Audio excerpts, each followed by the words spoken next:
Ladies and gentlemen, this is the Hurry Up Live featuring Jeffy T, and that's right, the sun never sets on a badass. Let's get to this.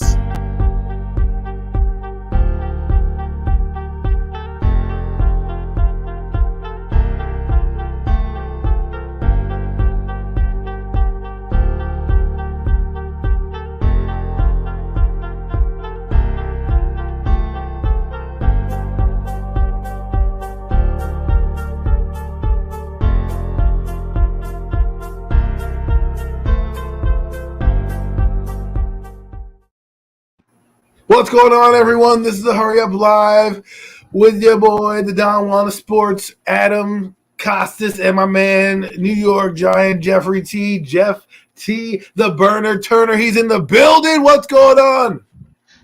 Oh, what's going on, everybody? How's everybody's Tuesday going so far? I'm over here repping it with my good buddy over here, freshly squeezed Adam Costas. I hope everybody's doing really well today on this Tuesday, and let's go. We're about to talk some New York Giants and NFL football. Let's do it. Exactly, baby. We could not come live to you. We ain't doing nothing. Premium Takes took a bit of a hiatus, so we needed to get out there, get some content. Jeff's been grinding all day, every day. You're going to see this guy everywhere. If you haven't seen this face, get to know it. He's going to be running New York sports soon, and hopefully he takes me with him when he gets big and gets that meteoric rise. But today, Jeff, I thought we'd do something that we always love to do, and that's just talk football for the people, right? Not just Giants, but NFL training camp is here. Stories galore. But let's start with a few stories that have been, trending across the place. One is the Deshaun Watson suspension.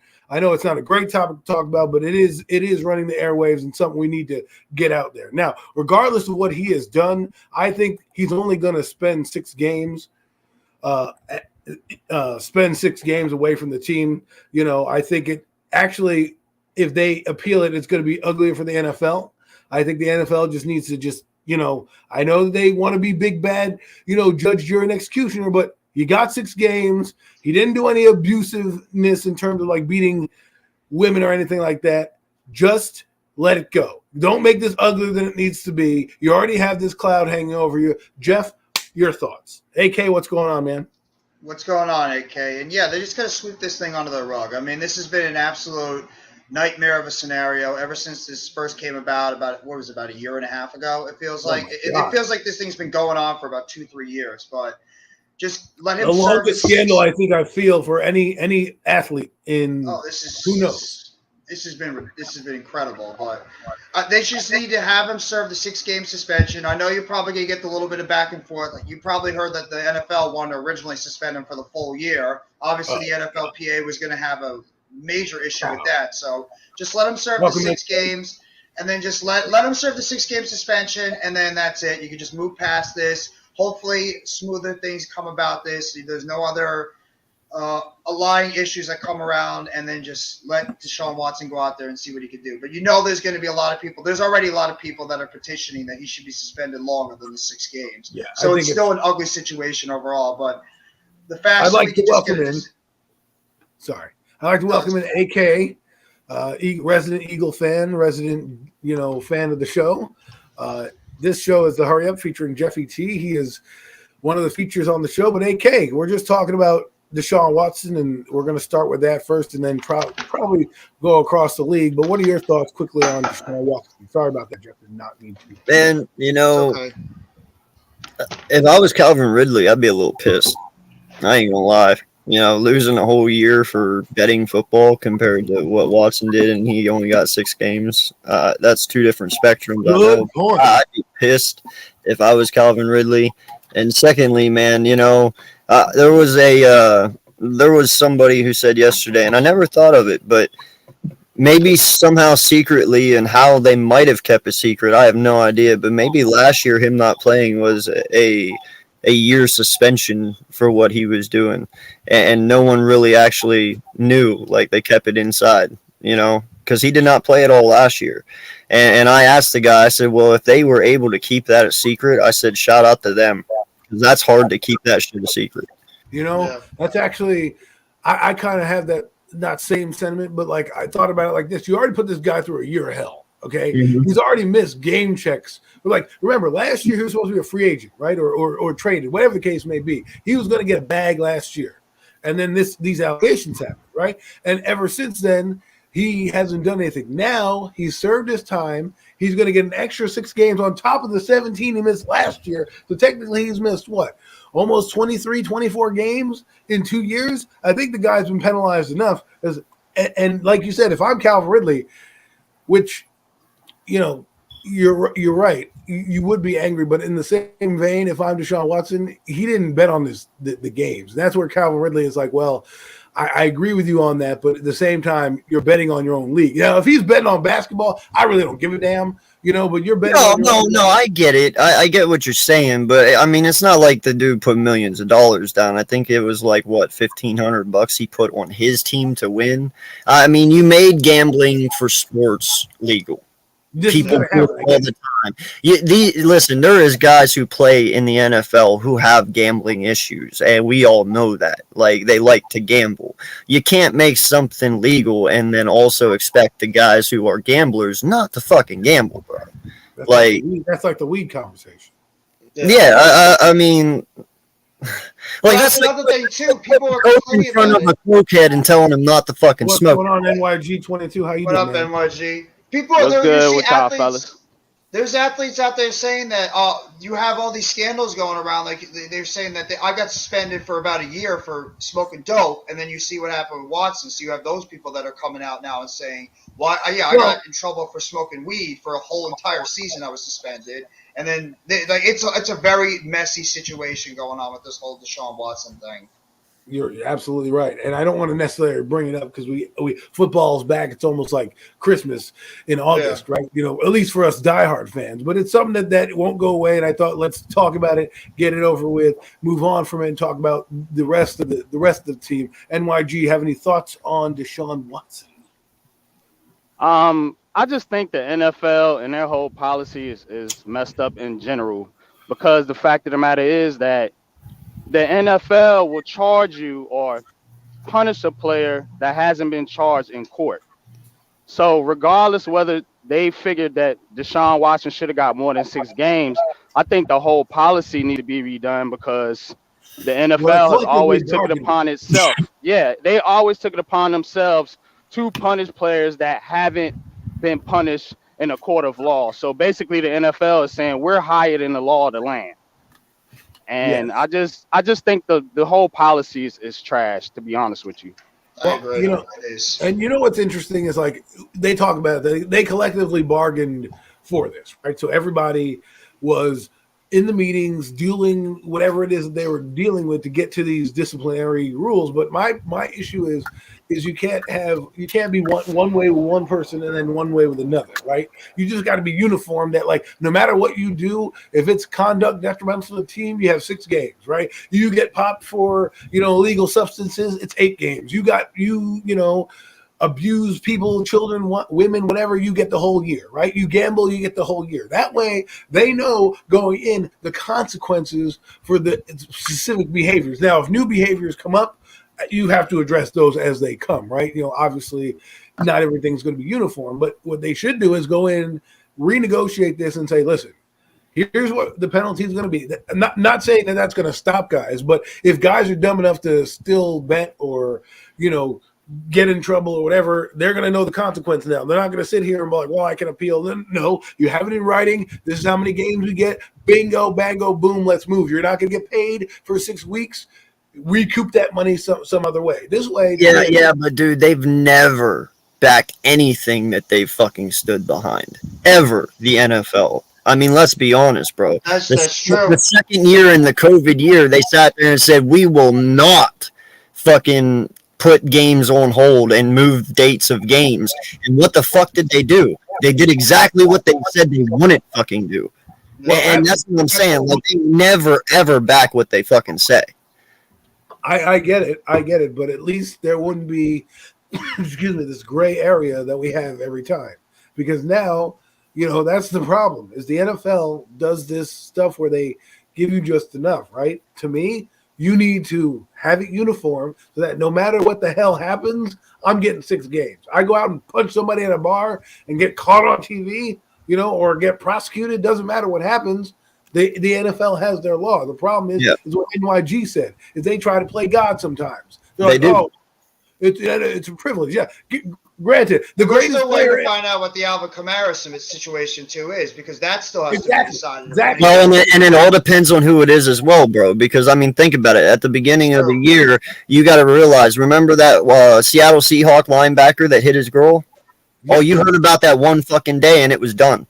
Right. Gone. Like it never fucking heard of it again. It all depends on who it is, bro. It really does. It's all about the fucking name and about the reputation. It is. It is. And I'm gonna give you another example. The whole thing last year with the CV situation with Cam Newton. Now, Newton was drugged through the mud for that. Yes. But the same thing happened to Aaron Rodgers, and nobody blinked an eye. What was can you enlighten the fans who may not know what happened with Cam Newton? Well, Cam Newton was basically not permitted to practice because he was not vaccinated. Oh, COVID, right? Yes. Yeah. So he was not vaccinated, and that gave Mac Jones a chance to shine in that preseason game. You remember, because it was against the Giants. They gave Mac Jones a chance to shine in that preseason game, and thus Cam Newton lost his job and ended up getting released. Yes. You bring up a good point. I think there are too many stereotypes for certain players. Cam Newton, like him or hate him, he hasn't done necessarily anything wrong in the league, right? The guy, maybe a little weird with haircuts and stuff, but he hasn't done anything to hurt the shield, as they like to say, right? So to make same thing with OBJ. Yes. Well, see here, let's get into OBJ real quick, and I'll finish my Cam Newton point. Cam Newton, I think, gets a bad rap because, I hate to say it, it's just the way, I think it's the way he looks, and I don't want to get too deep. No, I will tell you straight up, bro, it is not his looks, because I think he dresses like one of the most flyest dudes ever in the NFL. It is his attitude is what makes him Newton. Swag, I'm just saying. Exactly, it's his attitude that really... Right. Well, my point is this, right? Certain players get treated certain ways, right? Just because of how they act, right? Like, it's a perfect example is what he said. OBJ, okay? OBJ's did nothing wrong. I never hated OBJ. The only thing that got me angry about OBJ was the fact that he kind of badmouthed being in New York. I'm like, dude, you signed a $90 million deal. You're badmouthing the quarterback, and you say you don't want to be here. Why sign the deal? Other than that, I didn't care that he, danced with the Nets or did whatever. I'm like, I sat there and I watched before OBJ was drafted, in I think 2014 it was, right? If I'm correct, if I'm wrong, right? And I sat there and I watched guys run up and down the field with these receivers, hot dogging left and right. And I sat to myself like, we need one of those guys. We need a guy that's you can't leave your chair for, right? Like Tiki Barber back in the day in his prime. When you watch Tiki Barber, you couldn't leave your seat because you didn't know if Tiki was going to break a big run. And usually Tiki did, right? So we didn't have that explosive player. All of a sudden, OBJ comes, makes a catch and blows up the world, and all Giant fans can do is he needs to stop dancing. I'm like, dude, this is we had Chad Ochocinco, who I loved, right? Chad Johnson, right? You had Keyshawn growing up in my era, right? You had Mike Irvin in my era, all right? You even had Jerry Rice. Sanders, man. T.O. Right. So now you're going to try to tell a guy he can't dance because you're too curmudgeonly as a fan base to accept the fact that a guy's a rock star and he's on your team having a good time. And now we're sitting here as Giant fans thirsty to get anybody to make a play. Right. I mean, my God. All right, no lie, bro. Giants took that and they. Yeah. No, go ahead. Good guys, and we see how that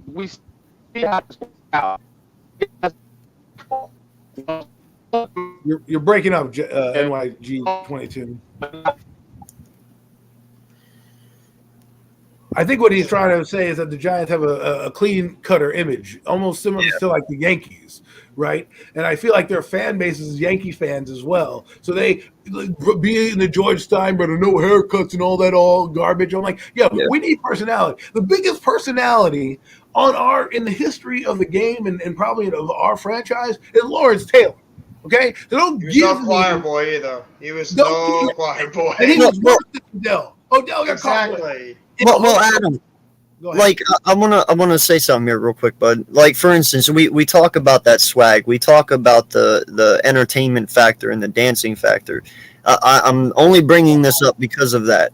Do you guys remember 2017 when we won, bro? Remember our defense whenever we would make great plays, like they'd clear the fucking sideline and they'd go and run and they did the poses and shit. Like everybody had that swagger. Yep. In all honesty, man, the NFL makes me feel like we're trying to make these guys, and I hate to say it, turn into bitches a little You're bit. making Like, them Dude, we can't even stand over somebody after a big hit. Are you kidding me? yeah, that's what I'm saying. Like for instance, like I heard now in the military, bro. No disrespect to them, love them, but if you're getting yelled at in boot camp, you can now throw a red card down, so your guy can't yell at you anymore, and it's like what? Like, yeah, no lie. Somebody that's in the military told me that, and it's like, yeah, that because they don't like people yelling at them, so they can throw a red card down, and they have to leave them alone the rest of the day. I was like, okay, well, that's kind of what we're doing in the NFL. It's like, dude, you're taking away the energy, you're taking away, some of the things, and I get it. It is for their safety, but you can only make football so much, and then when you start putting rules in that take away the football factor, that kind of pisses me off a little bit. You know what I mean? What's up, Max? What's up, guys in the chat? Thanks for. What's up, man?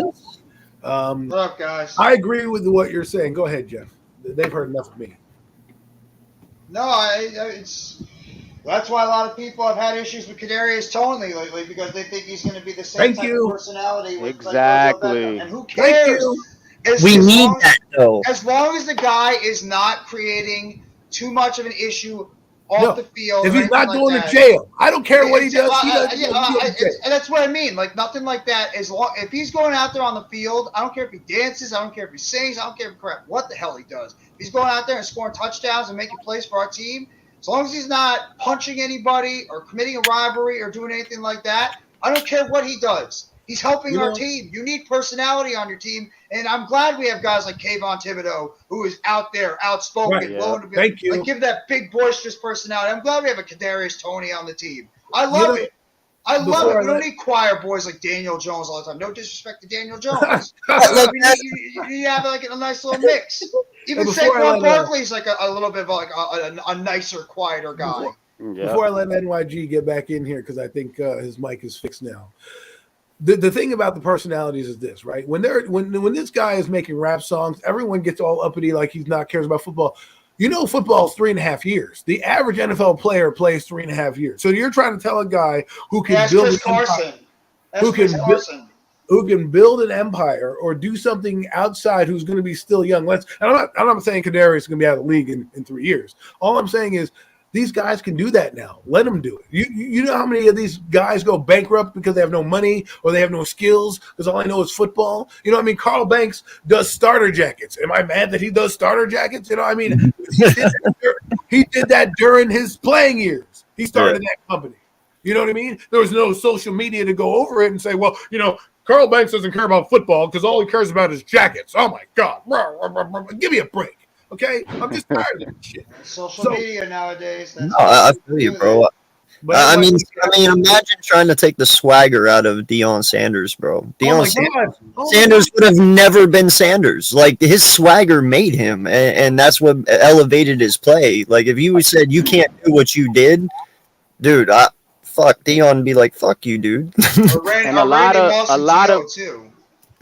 what hurts these athletes in New York is the media. The media is exactly. The media is just so intense for a lot of these guys that they literally can't fart without it being covered.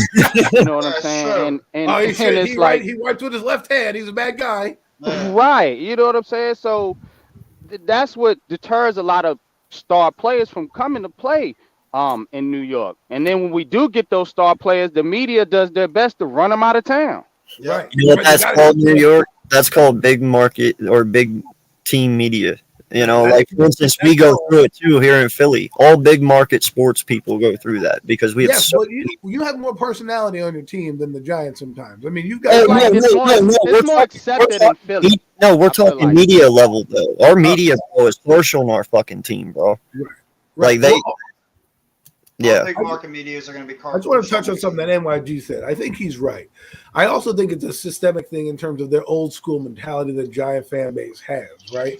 Because to me, you know, Odell was the new era of what the football was, right? We're sitting here craving jet sweeps and reverses and a wildcat throw. Why? Because you know, when we had Eli Manning and Tom Coughlin, they ran the old school play action, throw the ball downfield type offense. They didn't have all these gadget plays. Now we got Kadarius Toney, and you know, we had a guy who was, you know, in Jason Garrett who was trying to run. I don't know what he was trying to run. I don't know what his philosophy was. He just trying to run certain routes. Now you got a guy in Kafka and Dable who have forward thinking in the NFL, right? Who understand that playmakers are a part of this game, and that you need a little swag. I like that we have a little swag. It's what brings confidence to your team. And I think we look, especially in New York. I think it's because the Yankees cast this big shadow of how an organization should be run, and it's like kind of like old school. Like I don't care that you want your hair cut. That's fine. It's a little old to me, a little rigid, you know. So for me, just loosen up, have a backbone. Kadarius Toney brings a backbone. He brings a little like juice to the already boring team, like Jeff said. But let's move on to another team that seems to be getting a little bit of swagger back, and a guy that went down to this team in Julio Jones and the Tampa Bay Buccaneers. I think Julio Jones is going to have a rebirth, a renaissance with Tom Brady. I think you're going to see the Julio Jones that you've seen in a while. He may not be the Pro Bowler, but he's going to have an impactful year because that's what Tom Brady does to you. He's going to bring you in, especially that guy like Julio, who played for the Titans, which didn't fit his system. I mean, Titans are a run downhill type of team, want to bludgeon you, you know, beat you with their run game. I think he'll be good with Tom Brady. Guys, your thoughts on Tampa Bay and how Julio fits in? You want to know the scariest part about Tampa Bay right now? Julio Jones is the number 3 receiver. Julio freaking Jones is the number 3 receiver in Tampa Bay because you got those other 2 monsters on that team with Mike Evans, who is probably a Hall of Famer. Don't forget Russell Gage. And I was going to get to him too. And you got Chris Godwin coming off the ACL injury. He's practicing now. And then I've heard that Russell Gage has been pretty much unguardable one-on-one against people, and he's going to be your number 4. So, I mean, that wide receiver core is going to be absolutely scary. But, I mean, Julio Jones – he doesn't have to be that guy anymore that has to command those double or even triple teams. He could just go out there because Mike Evans and Chris Godwin are pretty much going to be taking up most of those coverages for the Tampa Bay offense. And Julio Jones just has to go out there and pretty much win his one-on-one matchups. But, I mean, he's still got pretty decent speed. He's just got to try to remain healthy. He's 6'3", 6'4", 200, close to 220 pounds. I mean, he gives you everything that you want in a red zone target. He can still run pretty decent curl routes. He can still take it deep occasionally. And he just has to be that guy that, you know, can beat the one-on-one coverage at times. But that Tampa Bay offense is going to be scary to watch as long as they stay healthy. The problem with Tampa Bay is going to have is their offensive line. That's they lost true. A lot of pieces on the offensive line. The Jensen injury killed them. The Jensen injury was bad. And you have a quarterback, you know what I'm saying, Tom Brady, that is not mobile. So, and that has been Tom Brady's Achilles heel in the past. All teams that beat Tom Brady, shout out to the New York Giants, 1+ to the Eagles fan over there. All the teams that beat the Giants have destroyed Tom Brady by rushing them because they got those pass rushes. Now, from a Julio Jones standpoint, yeah, that helps, but Julio Jones has been banged up. He was banged up all last year. I had him on my fantasy team. He killed my fantasy team. Yeah. But he was banged up all last year, and so his thing is health. But if he's healthy, Julio Jones is still good. I'm not going to front. He still is good. He's a good receiver, and especially as a number 3. You know, but Tampa is going to have a problem when they face teams that can get after them, like the Rams. They're going to have issues. The A-gap pressure, Jensen, the center, helped alleviate some of that up the middle pressure that kind of gets Tom Brady in what I call the quagmire. That's what gets him, yeah. I have trouble guarding a guy like an Aaron Donald. Yeah, you know, his feet start to pat side by side because his drop back is not. See, Tom Brady, the one thing that he has is like he's like a drawstring pull toy. Like he needs to get to that position and then he can move around. If you interrupt that drop back and you let his feet go, that's when you got him, right? Exactly. Now, obviously, but once he's set in the pocket, he can feel the pressure and moving and everything. But if if you watch Toy Story and you do the Woody Tall, and they pull that string back, that's how Tom Brady, I feel, sets up in the pocket. You pull him back, he's ready to go, and then he'll figure it out from there. But if you get him before that thing is fully drawn back, like up the middle with some A-gap pressures like the Giants did, the Eagles had a chance to do, that really gets him. And I think the Rams will get him. That's why J.C. Treader might be a guy that they need to look into, because they're going to need to block. They're going to need a veteran guy there. I know that they're saying all the right things about their draft pick, but let's be honest. GMs are politicians. They tell you one thing and do another, right? So, that's one thing. But, I want to talk about a team that we never really mentioned that I saw in training camp that intrigued me. And one quick thing, Adam, real quick. What y'all think about Todd Bowles? Because remember, Todd Bowles we had a good conversation about this with AK. Yeah, he failed with the Jets. We seen him, being in the New York area. We seen what he did with the Jets. Now, defensively, Todd Bowles is an excellent defensive coordinator. But I'm curious to see how that offense looks with Todd Bowles taking over with Bruce Arians not being there no more. Which I will tell you this right now, man. We talked about this. What was it, last week, Adam? Yes. Yeah. No, and this was a good one. And I brought up a point to him. I said, listen, I don't believe Tom Brady is in Tampa right now if it isn't for Todd Bowles. I believe Bruce Arians is the reason that Tom Brady did retire. I don't believe the chemistry between Arians and Tom was good. And I believed he liked playing for Bowles. And I believe that's what brought him out of retirement. Because if you see, they didn't get rid of Arians; they just moved him to the front office, and they promoted Bowles. And then as soon as Bowles got promoted, Tom came out of retirement. I think that was Tom's way of forcing Arians out without truly being a dick. Yeah. Well, isn't Leftwich still there right now too? Leftwich is still there, yeah. And Brady and Leftwich, I think, still have a pretty good relationship with exactly. one another. So I think that's probably more of it than Bowles. It's probably more of Leftwich, because remember, Leftwich was in contention to get a head coaching position this offseason. He didn't land one. So Tom Brady was probably looking at that like, well, if he's not going to be a head coach, I could just go on back to Tampa. Yeah. Yeah. I just feel I kind of agree with what AK said in a way where I think Arians is a big personality. And I can see him, Brady is bigger than life in this sport, right? I mean, he's going to have his own wing in the Hall of Fame when it's all said and done. Like, they're going to have to erect a second Hall of Fame just for all the stats that he's piling up. So that cloud can get in the way of something like that, right?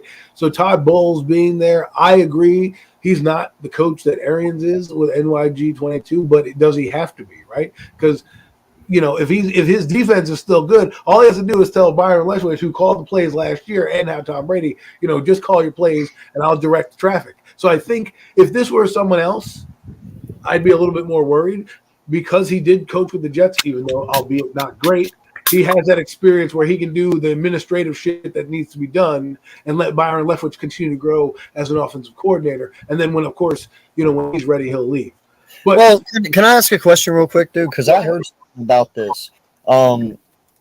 If you're an offensive coordinator or a head coach and you have Tom Brady, he pretty much makes it very simple for you. And I say that because I've heard something where they said even Tom Brady calls his own plays at certain times. Like, he doesn't even ask the coaches. He'll just get in the huddle and he'll just call his play. Like, he has his own type of rhythm and shit. Like, half the time you can just hand it over to him and he knows what to do. And if that's the case, bro, that makes your job even much easier as a head coach and an offensive coordinator, knowing that your quarterback can just grab the reins at any time and do whatever. Oh, shoot. NYG. Yeah. What's up? Your boy Antonio Williams looked like he just got hurt today in practice. He had his well, Daniel Jones is also sucking it up. That's okay. Listen, I was going to ask about a team I will ask about this team after, but something just popped up on NFL Network. I want to get you guys' takes.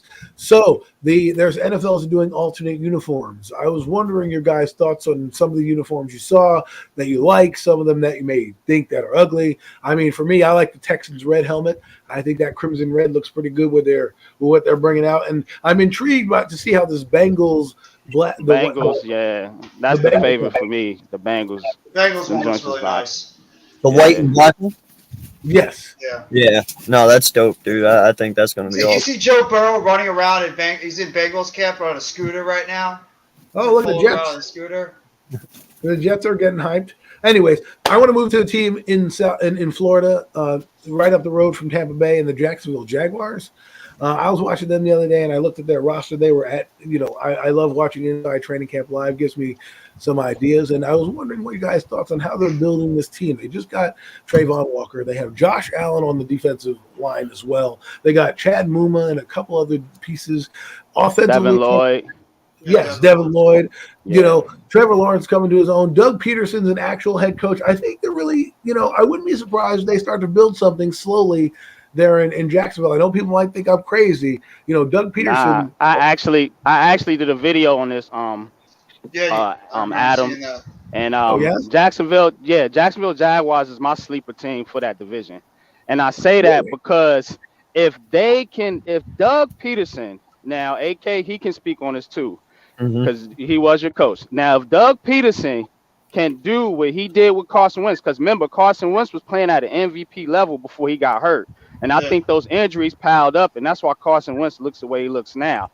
But if Doug Peterson can do what he did with Carson Wentz to Trevor Lawrence, with the Jags defense, they got something cooking down there. And that division is not Tennessee. I think Tennessee is going to fall off this year. They got some serious issues with their offensive line as far as pass blocking. And the Colts might be the king of that division. Shout out to Jeffy. Jeffy picked the Colts. But I still think if you can make the Colts one-dimensional, I don't believe in Matt Ryan. I'm sorry. I'm not a big Matt Ryan fan. I don't think he's that good. Some people put him, but I don't think he's much better than Carson Wentz. I compared the stats on my channel. They look almost identical. They're more the same quarterback. So Jacksonville does have an opportunity, but it all depends on what Trevor Lawrence does and how he looks and going into year 2. But good point, Adam, that you brought that up. Yeah. No, Go ahead, AK. No, I know Doug Peterson very well. He was our head coach. He did a phenomenal job. Year 2, at first, all of us thought he was sane when he said what he said, about this team being better than the one he was part of in Green Bay, and then it came true. He's a phenomenal coach, man. I know a lot of people, they harass him because of player progression. I guess a lot of Eagle fans feel he didn't progress players fast enough. Not sure about that. If Super Bowl and you're like, what, second or third year with the team? Come on. Yeah, I know, but I think they're talking about other positions, not just quarterback. I mean, like wide receiver, cornerback itself, and all the other positions. But listen, he's a phenomenal coach. I'm excited to see him come back to Philly week 4. It's going to be good to see him back. I wish nothing but the best for him. But I've said it, man. I think Jacksonville could be sneaky this year. They could possibly pull out 9 wins under Doug. Wow. Like, he's a very good coach. All right, but I say next year, dude, he's kind of going to have that second year in Jacksonville like he did in Philly. I'm not saying they're going to the Super Bowl, but he will make them a playoff team next year. And it's only going to take him that short of time. But he's a phenomenal coach, bro. And he probably will go down as the best Jacksonville coach ever, to be honest. Well, I think that the Jaguars – I would put the Jaguars, the Lions, and the Jets in that same type of, area where they're built. I think all 3 of those teams are starting to build something, and they've all been laughing stocks for years, but I think they're all starting to build something in terms of a team being put together. They just need to get some of those last pieces. Well, the Jets, the problem with the Jets is they're in a tough division, right? That's true. Everybody's growing at that division at the same time. The thing with the Jaguars is you got an aging quarterback in the Colts, right? That means he's not going to be there for very long. You got a team that But seems they still to have that defense, and they still have Jonathan Taylor. That's the reason right, why the Colts might get picked. But hear me out. You know, you have the aging guy in the Colts, so you know that there's going to be a transition there at some point because look, they had Jacoby Brissett there and that defense, they didn't do anything, right? So they're going to, and we think they're going to be pretty good. So that means they're probably going to be doing this retread veteran thing for a long time because they're going to be good, right? Or they're going to have to give up the farm at some point to get the guy that they want. The other team in the division is the Texans. They're still rebuilding, and you don't have no direction where they're going. And then the Titans, we seem to think might have fallen off a bit. So Jacksonville, now with a competent coach, right? I mean, look at what Trevor Lawrence did after Urban Meyer got fired. He seemed to get his head straight, right? When they had a different guy calling the shots. He kind of, if you look at his numbers, he had 3,600 yards last year. I'm like, wow, where did that come from? Out of nowhere, right? And, you know, his touchdowns weren't great and things like that. But I'm like, yo, you could throw 3,600 yards in a quagmire of a season with the Jacksonville Jaguars. Right now, you're going to get a guy who actually is a coach who knows how to put a program together, has innovative offensive ideas, Philly special, and he likes to pass. Exactly. Yes. Exactly, and has a idea of how to build an actual offense. And they're building, and look at the building blocks that they're bringing in. Yes, we can argue about Aiden Hutchinson and Trayvon Walker, whatever the case may be. But to me, I look at how people have a direction. Urban Meyer was too busy worried about, you know, trying to date MILFs than he was, you know, coaching a football team. You know, and that was well documented. And Doug Peterson, maybe he likes MILFs, I don't know, but at least he'll be focusing on the football team and what's good for them. So I thought it was interesting to kind of see how Jacksonville looks. I guess you guys agree with my thought process that they're going in the right direction because it seems like we the three of you guys collectively seem like they like what's going on over there. Can I say one more thing on that, Adam? Yes, sir. There's another thing that I respect about Doug too, man. He could have went to the Saints. He could have went to Chicago. He could have went to Minnesota, where there's legacy of winning. But this man truly went to Jacksonville, where there is no legacy of winning. If Jacksonville starts winning, it's because of Doug Peterson. And I like the fact that he's not riding on other people's coattails like a Sean Payton or some shit. He's like, no, I'm going to go somewhere where they suck. So when they turn around and start winning, it's because of me. Yeah. So I respect him for that. Right, yeah. I agree with the Jags issue, I think, is going to be their weapons, their receiving core, their running backs or whatever. I wasn't too impressed when I looked at their roster. You know, they got Evan Ingram for God's sakes. So. Who's dropping passes? Left and right. Yeah, he's not doing many favors right now. Well, they can't cut him. But I like their defense. Their defense is solid. I'm telling you, Trayvon Walker and Josh Allen on the bookends, and then you got those linebackers, Devin Lloyd and what you said, Muma. Yeah, they should be solid, man. Jacksonville should be solid. Not to mention Josh Allen. Josh Allen, yeah, exactly. Josh Allen. So they should be solid over there. Yeah. And Robinson, ETN as your 1-2 halfbacks, like that's not a bad combo. It ain't bad.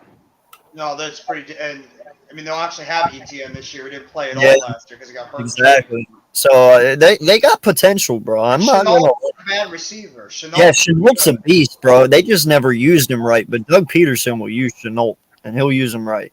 So I was gonna pivot to a team in the NFC, but since we're still in the AFC South, and NYG brought up something interesting.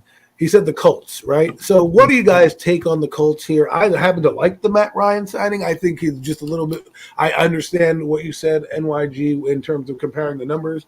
I don't think Carson Wentz was as bad as the Colts are making out to be. I really don't. I think he had a couple boneheaded games. If you watch Hard Knocks, you can see what I'm talking about, where you're like, why did you do that? You know what I mean? Now, will Matt Ryan eliminate those boneheaded plays? I don't know because he is 37. He did stand in the pocket last year and get beat down with a crappy team last year. He has upgraded in terms of a running back, an offensive line, receivers that are coming into their own, and a defense that's ready-made. So for me, I kind of like the Colts. I'd love to hear why you think Matt Ryan is not where he's at, and Jeff and AK, I'd love your opinions on the Colts as well. Okay. I think the Colts, real quick, they keep doing this retread quarterback thing, and it never works for them. It never works. If you go back and you look, Phillip Rivers, and now then Carson Wentz, now Matt Ryan. I mean, and if you compare those three quarterbacks, they're kind of similar. You know, now Wentz was a little younger, but given the injuries and the way he's played, he's starting to get up there, you know what I'm saying, as far as his performance or whatever. And I just don't see a path to where, and the Colts' main problem, I'm gonna be honest, they'll probably win their division. They got to go through the AFC, Yes. and Yes. I don't see a path to where they can beat Tennessee. I mean, not Tennessee, but Kansas City, Buffalo, The entire AFC um, West. entire AFC West. Yeah. You're looking at Baltimore, Cincinnati's still Cincinnati. You know what I'm saying? Even Cleveland, if this Washington thing blows over. So, I Yeah. mean, they're gonna have a tough time getting out of the AFC. That's why I'm a little down on the Colts. As far as their division is concerned, yeah, I think it's between them and the Titans. You know, if I had to lean one way or the other now, I'd say the Colts. But I just don't see them going anywhere. You know, maybe they get in the playoffs and get smacked out the first round. I mean, I got to be brutally honest. I don't really love that Titans team in terms of like the offensive side of the ball. Besides Derrick Henry, we all know what Ryan Tannehill is. He's okay. Their offensive line is nowhere near as good as it was before. And I mean, we know Burks can be a pretty solid receiver once he gets more acclimated with the Talk NFL. about And the Woods, Colts right now. Yeah, Woods Tennessee is don't have solid. any receivers. They have They are nothing. dry. They ain't got If you nothing can over there. stop Henry on offense, you're going to stop that Titans offense. But their defense is really But- good. But fellas, their defense is what's going to make this team, and their offense is going to be built to get a lead. Yes, are they going to have to throw? Yes, they're going to make this. This is the game this is the time that I believe Tannehill is going to be the game manager. Right? I know they didn't pay him like one, but this is what they're going to do. They're going to try to bludgeon you on defense because they upgraded there and they got some guys coming back, and they're going to be, manageable on offense, meaning we're going to pound you with Henry and our running backs. And then when we're in 3rd and 5, if we need to pass, that's when we'll pass, right? And then maybe they sprinkle in Malik Willis here and there and some different offsets and some runs that they got going on here. But I don't really believe they're going to be as bad as we think. I don't know if they're going to be the 12-5 team that we saw I don't last think they're year. going to be bad, but I don't think they're going to be good either. The problem with Tennessee is, I'm going to tell you what's going to be the problem with Tennessee is when they get behind, they're done. Because you got to think, okay, say somebody, a team get the ball first, go down, score 7-0. Ryan Tannehill throw a pick, 14-0. You're cooked because now you got to pass the ball, and their offensive line, from a pass blocking standpoint, is awful. It's not awful. good. Yeah. It's not very good at all, and they are going to get Ryan Tannehill smashed back there. That's going to be their problem. If they get a lead, they'll be all right because they'll be able to run the ball with Henry and They'll play that old school football pretty much. yeah. Yeah, but I mean, let's not act like Ryan Tannehill is bad. I mean, dude, It's not bad. Ryan It's Tannehill. more about the receivers. AK, Well, they have Robert Woods. Yeah, I know, but man, you gotta realize something. He was in Miami. Ryan Tannehill, I get he wasn't the best, but he kept them relevant. Like Miami when Tannehill was there was not as good as what they are now. They really weren't, bro. He kept them irrelevant, and then he comes back after they get rid of him to Tennessee, and dude, he blows everyone the fuck out. He blew everyone out the year he returned, and then the year after that, he did that too. And I understand that he had A.J. Brown. I understand he had wide receivers, but Tannehill is very good, bro. He's one of the most consistent quarterbacks in the NFL. I mean, what, you guys want to take him over Daniel Jones? Listen. Don't get me started on DJ, who already is sucking at practice right now. But you know what I'm saying, though, man. Like, he's not bad. It's just, listen, you got people like Pat Mahomes and Josh Allen. They don't get the shine as much because this is what I want to feature right here. Look at Mac. Quarterback. You know what I mean? Mac is in Mexico. He's tweeting from Mexico. What's up, Mac? Good. And everything like that. My co-host of the NFC East Roundup, which hopefully will be airing, I think, this Wednesday. But I haven't talked to my friend that's down in Mexico right now. But he says, don't sleep on how well the Titans are coached. That goes a long way when talent ain't the greatest. That's true. They won 12 games for a reason, and they were the top team in the AFC. They're not just going to fall. Oh, my God. I'm sorry. I just got a big message. Tristan Wirfs apparently got carted off at Bucks practice, so they're right there now. Oh, no. Wow. We was just talking about it, too. Damn. I might have jinxed Tampa. We might have jinxed them. NYG, keep talking, bro. That's big. Wow, man. Shout out to Tristan Wirfs, though, man. Hope he gets better. But that's we huge. don't want to. That's huge, man. Well, Yeah, that's huge. I don't wish injuries on no player. Yeah. no, but I mean, listen. That Can I that give you is- another hot take real fast before we get off the AFC? Apparently, it's just cramping, so there's nothing to worry about. Oh, look at Oh, it. yo, can I give you another hot take on the AFC real fast before we get off the AFC? Go ahead. Hey, Mac. Detroit Lions finished second in their division. I can see it. Detroit Lions finished second in the division. Well, Over Minnesota and Chicago. I thought you said AFC, but we're going to move to the NFC, and that's Or NFC, sorry, yeah. that's a good that's a hot take right there. That you're saying With Jared Goff? You're saying, hold on, NYG. Hold on. Let's let this ferment. This is good shit right here. This is good shit. He is saying right now that the Detroit Lions are better than the Minnesota Vikings and are going to be better than I didn't say they're better. I just said at the end of the year, their record is going to be. They'll finish in second. They might not be better on paper, but listen. I'm assuming that, and I hate to assume because that makes an ass out of you and me, that Green Bay is going to be the winner of that division. So if they're ending up in second, they've got to have at least a tied or better record than Minnesota. At least, because Minnesota, to me, is the second best team. But AK just down the hurry up. Boom! Number 2 team in the NFC North, the Detroit Lions. Wow. listen, man. Listen, there's no respect for Minnesota, all right? But they do have a new head coach this year. Not sure how much that's going to affect them. I hear he's good. We'll see. But it's still a new head coach. Everybody's still got to learn a new system. All right, Chicago is going to be dumpster fire. I expect them to have a top 3, top 5 pick. But Detroit, let's not act like Detroit did not play their asses off last year with little bit of time that they had. And Jared Goff actually did not do that bad last year. He really, really didn't with the little bit of talent that he had. Ramon St. Brown, he's going into his second year. You put Williams in there, and then you also add DJ Chark. You have Swift. You have Hawkinson as your tight end. The defense is not that bad. They're young, they're talented, and they're building it.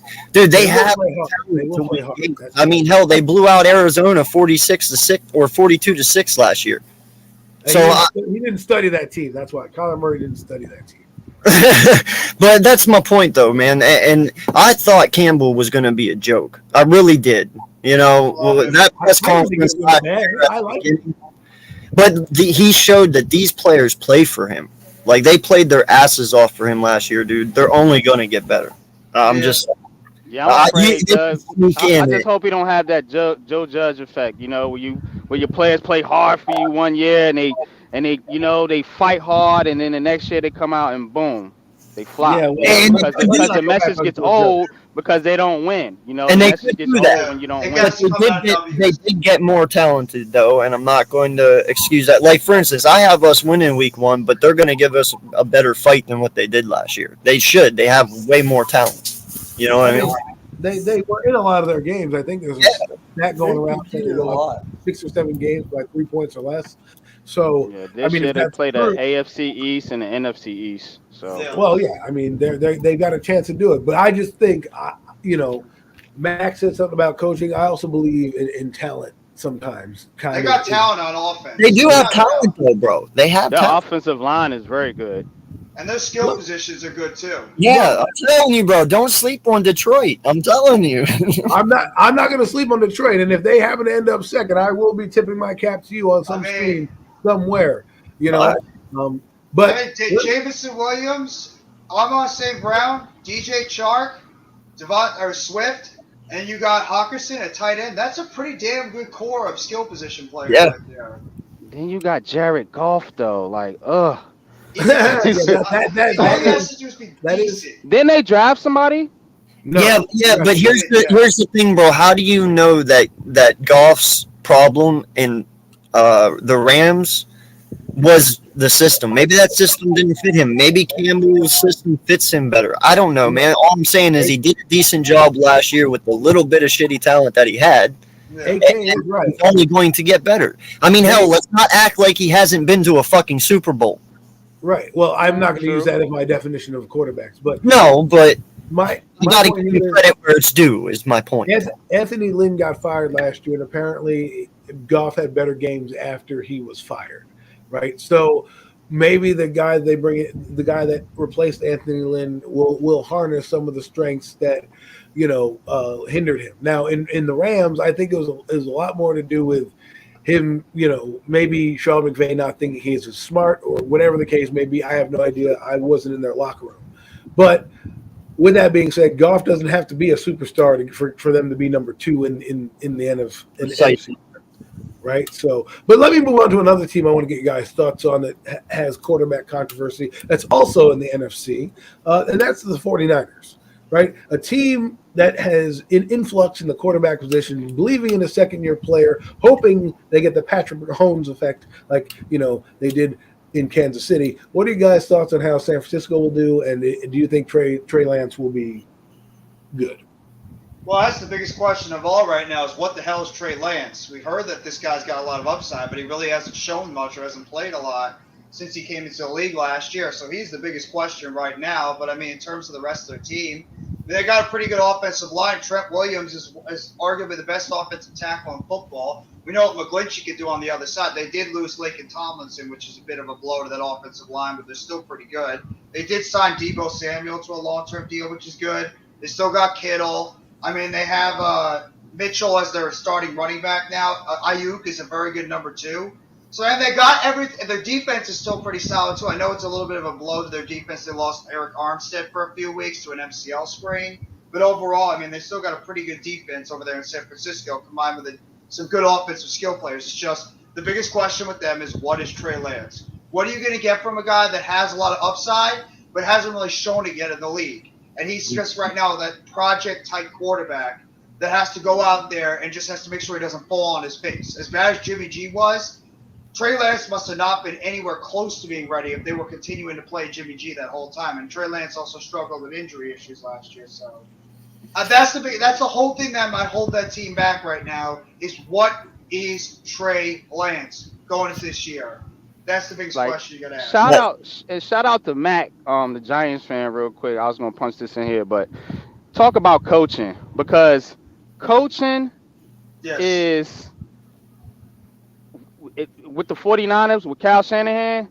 Kyle Shanahan was winning games with Nick Mullins as a quarterback. Yeah. So I think they'll get by with Trey Lance. You know what I'm saying? And they must feel comfortable that he's going to do okay because obviously they're shopping Jimmy G. So they must feel pretty good that, he can hold his own, man. And with that system, the way the 49ers play, it's just like it's a quarterback friendly offense. So unless Trey Lance is just straight up garbage, I think the 49ers will be all right. No, he is 100% right. Listen, Trey Lance is Carson Wentz 2.0. I mean, we've all been saying that before he came out of the draft. He's a bigger, stronger, faster Carson Wentz, and they came from the same college. All right, but here's the thing: Trey Lance only played 1 year in college. Yeah, you don't know what the hell the kid is because he's only played 1 year. Hell, Carson Wentz at least played all 4 years. This kid played 1 year. You at least got to see something from Wentz to know, all right, he's consistent, he's this. Trey Lance, you got 1 year of video. And now you got 1 year of a year as a rookie in the NFL where you barely played. So Mac is 100% right. You absolutely know nothing. Like, he could be good. His athleticism could send him over the top. But is he going to make the right decisions? Is he going to be a one-read quarterback? Is he going to stare you down? I mean, hell, we all sit here and praise Colin Kaepernick for what he did in San Francisco. But you got to remember, Colin Kaepernick's only good season was that year they went to the Super Bowl. Other than that, the dude was trashed. Like, is that going to be what Trey Lance is? Who knows, man? I have no idea. So you think that they are taking a huge risk in not signing Jimmy G back? No, they gotta start Lance. Yeah, they need to get rid of Jimmy G. Jimmy G's got to go. Lance has got to play. They got to. They have to where they picked him. They have to. Is he going to the Giants?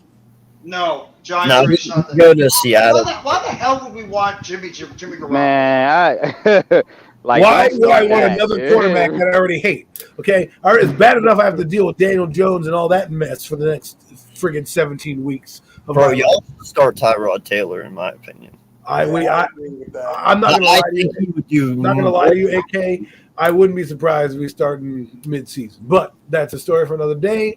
You know, I don't want to talk about. Let's keep on talking about that. No, dude, I'm talking week 1, bro. I think he was Oh. awesome in your offense, dude. I do too, but again, Taylor. don't let me ruin the show by bringing this down by having a meltdown with the Daniel Jones stuff. Because you know, No, I'm not trying to. Sorry, I'm just saying. I think he, That was my mission. dude, he's a bigger threat than DJ. I think his legs are awesome, dude. I've always been a Tyrod Taylor fan, always. T-Mobile's pretty good, right? I mean, you don't get a name like T-Mobile without being somewhat of a decent player. But let's move on from the 49ers to another team. I think he got paid too much. Who? Taylor? What did you pay him? $12 million? Oh, that's not bad. Shit, For a Yeah, backup? for a though? backup. we paid what's his face fucking $25 million Who? to be a backup. What do you mean? Of course, I'm not gonna bitch about 12. Nick Foles. No, not Nick Foles. The one before him, the dude from Kansas City. Oh crap, he was the backup at Kansas City, and he came Was it over. Matt Castle? No. It was the one that came over right whenever Peters came over. Like he was the first year when Peters was there. He was our backup. I'm trying to think. He was Kansas City's backup. Oh my God, what is it? Allen? No. Oh, I gotta look it up. I gotta look it up. That's killing me. No. It was Alex Smith's backup. Matt Moore? Matt Moore? No. Hold on.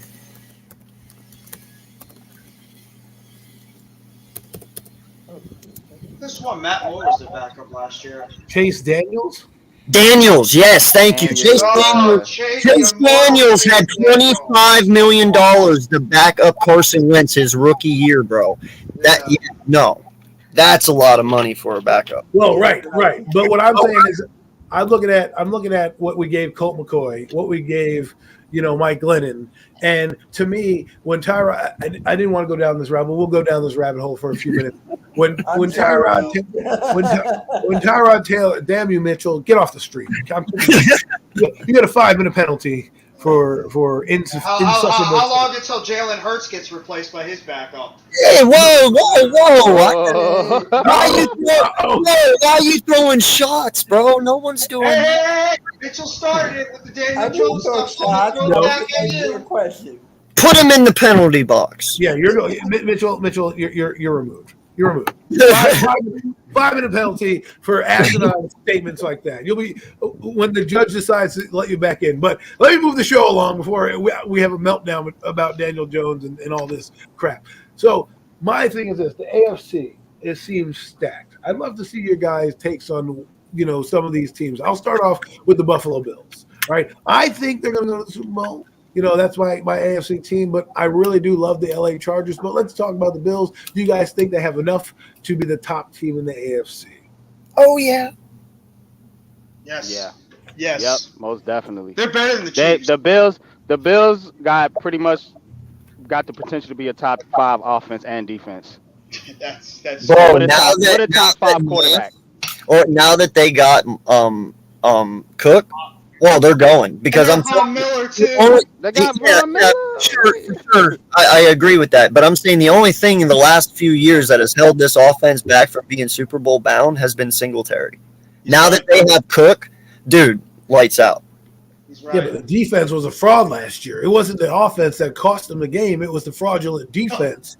No, dude, if he had more help. Remember, they went the rest of the season without their all-pro quarterback who got hurt, and they're getting Tre'Davious White back, and that guy is a top 3 cornerback in the NFL. And Von Miller. Yeah, but dude, he was the number 1 rushing person on that team last year. Something's wrong. You should not have to rush Josh Allen like that. They have Cook this year. and they're going to use Cook. And dude, I'm telling you, Singletary was good, but he ain't Cook level good. Like he was a very, very big component of why they did not move forward.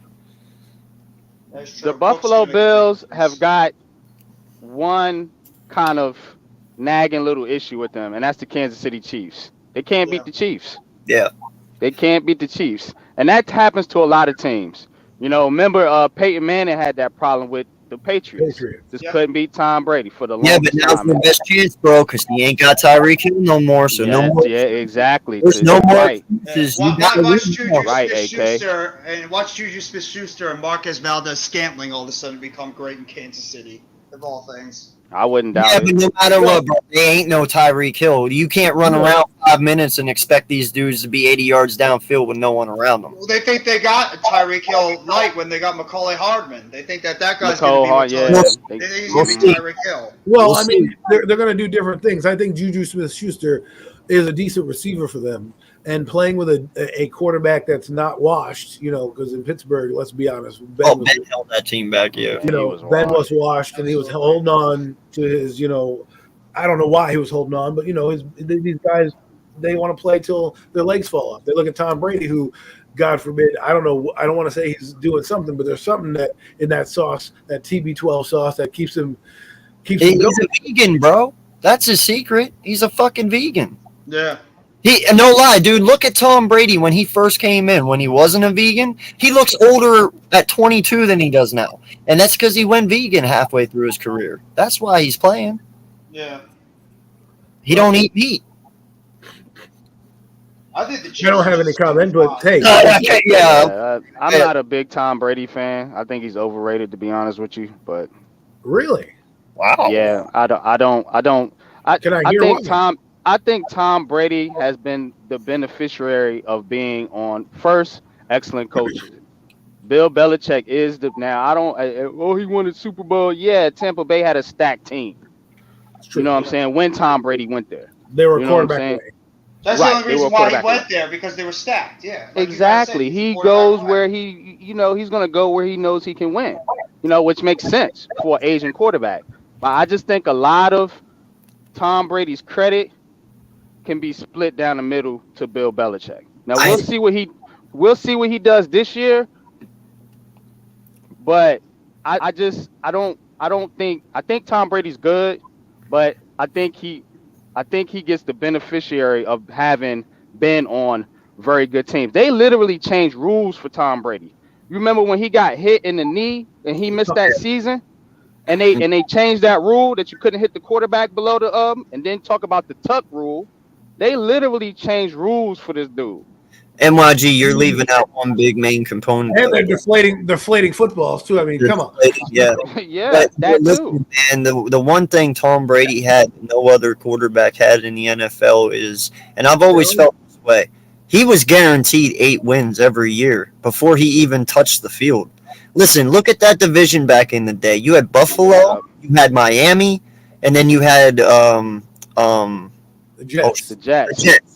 Yeah, bro, you already are guaranteed 8 fucking wins that year back when he played. Like, let's not fucking, blow smoke out people's asses here. He was guaranteed 8 wins. None of them guys were The guy competing. and the Eagle fan who beat Tom Brady are talking shit about him. No, dude, I'm not talking shit. That's facts. He was guaranteed 8 fucking wins. We all knew they never stood a chance.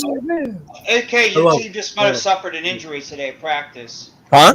Your team might have suffered an injury today at Who? practice. Isaac Salamalo got hurt. Oh, he was hurt last year. We'll be all right. Yeah. Okay. Well, I love the passion. I love the fire. This has been a great show, guys. We're going to keep it going here. Now, let me talk about a team that I personally like a lot, and that's the LA Chargers. I'm in love with Justin Herbert. I was in love with Patrick Mahomes, but Patrick Mahomes is now my side piece. Justin Herbert is now the main one. Okay, I have graduated from that, and here we are. Justin Herbert, the LA Chargers. I think they're going to make a run. I wouldn't be surprised they're in the Final Four for the AFC title. Guys, what are your thoughts on the LA Chargers and the blonde bomber, Justin Herbert? They can go far. I can really see them going far. They You're back. definitely going to make the playoffs. Huh? Did I miss something here? Yeah, you were talking and you didn't hear him. Oh, He said you're back. Welcome back. oh shoot, thanks. But yeah, the Chargers are definitely going to make some noise. Definitely are. I love Herbert. He's actually my pick for MVP this year. I'm really Oh, Quez Watkins is hurt. fuck. He's out of injury. He's out of uniform. Apparently got hurt at practice. Uh-oh. It's so bad. What's happening? Jeff, don't get too excited because next thing you know, Wanda Robbins is going to blow a hamstring and you're going to be like, oh, man. Yeah, but Don't say that. Rager had a great day at training camp today. Oh, shut the fuck up. Who cares about that guy? Yo, we heard the same goddamn story last offseason. Jalen Rager out here making. We're going to talk about Out that. here Go to the penalty box. We were talking about the Chargers and you brought all this shit up. It is a shorts and fucking t-shirt. Put some fucking pads on and do that shit. It I was is waiting bad. for that. Today is bad. I don't give a fuck. He ain't playing. They're out there practicing.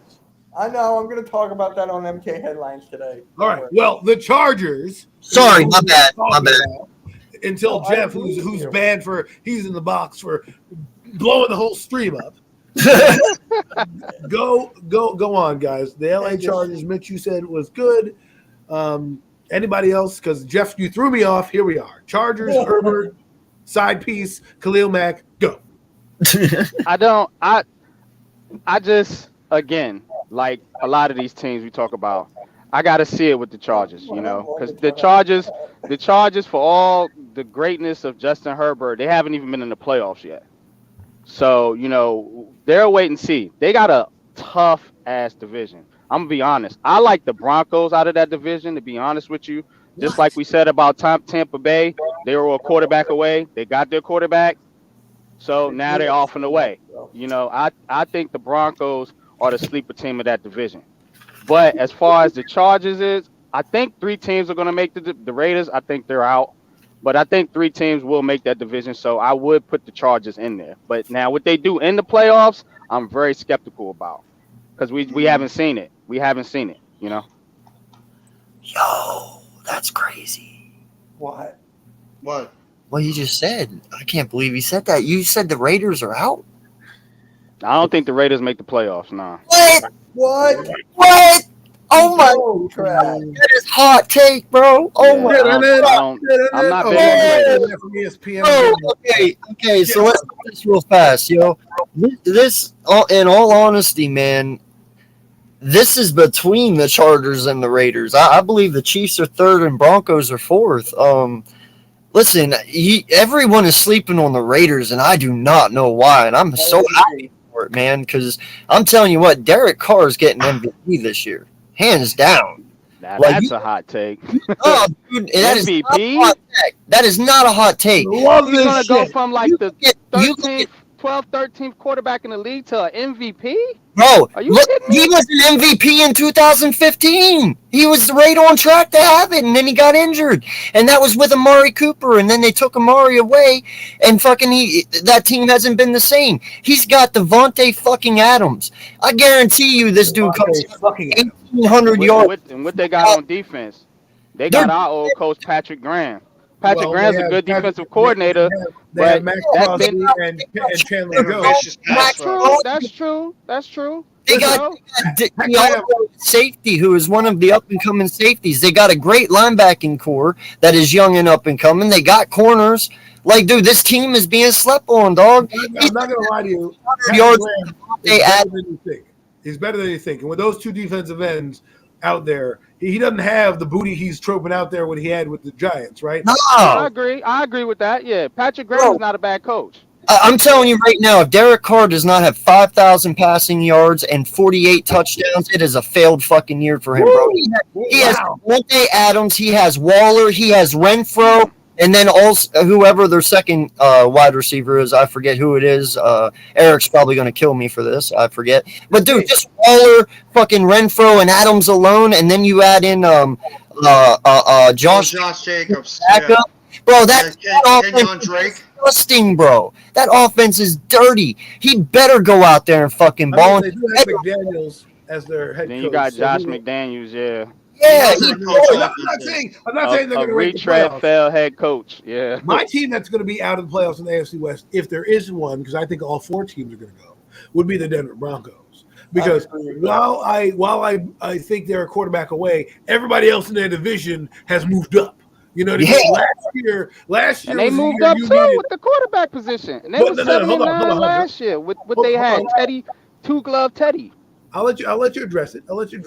Last year, if they had brought in, let's say, Russell Wilson last year, I would have thought that would have been their chance. Now you have Justin Herbert, who's brought in Khalil Mack, right? You have David Carr, who's brought in Devontae Adams and Chandler Jones. You have, Patrick Mahomes, who's Patrick Mahomes and the Kansas City Chiefs. So for me, I'm like, damn, Denver, you got to do something. You did something, and here you are. Maybe the only team from the AFC West not making the playoffs. I'm sorry. I'm sorry. I want to think the believe Broncos you. getting slept on. I think Russ is getting slept on because he had a I pretty didn't think bad he's bad. season. He didn't have a good season last year. So I think people are Russell I think you Wilson. go any way in that people, division. Yeah, I think people are sleeping on the Broncos.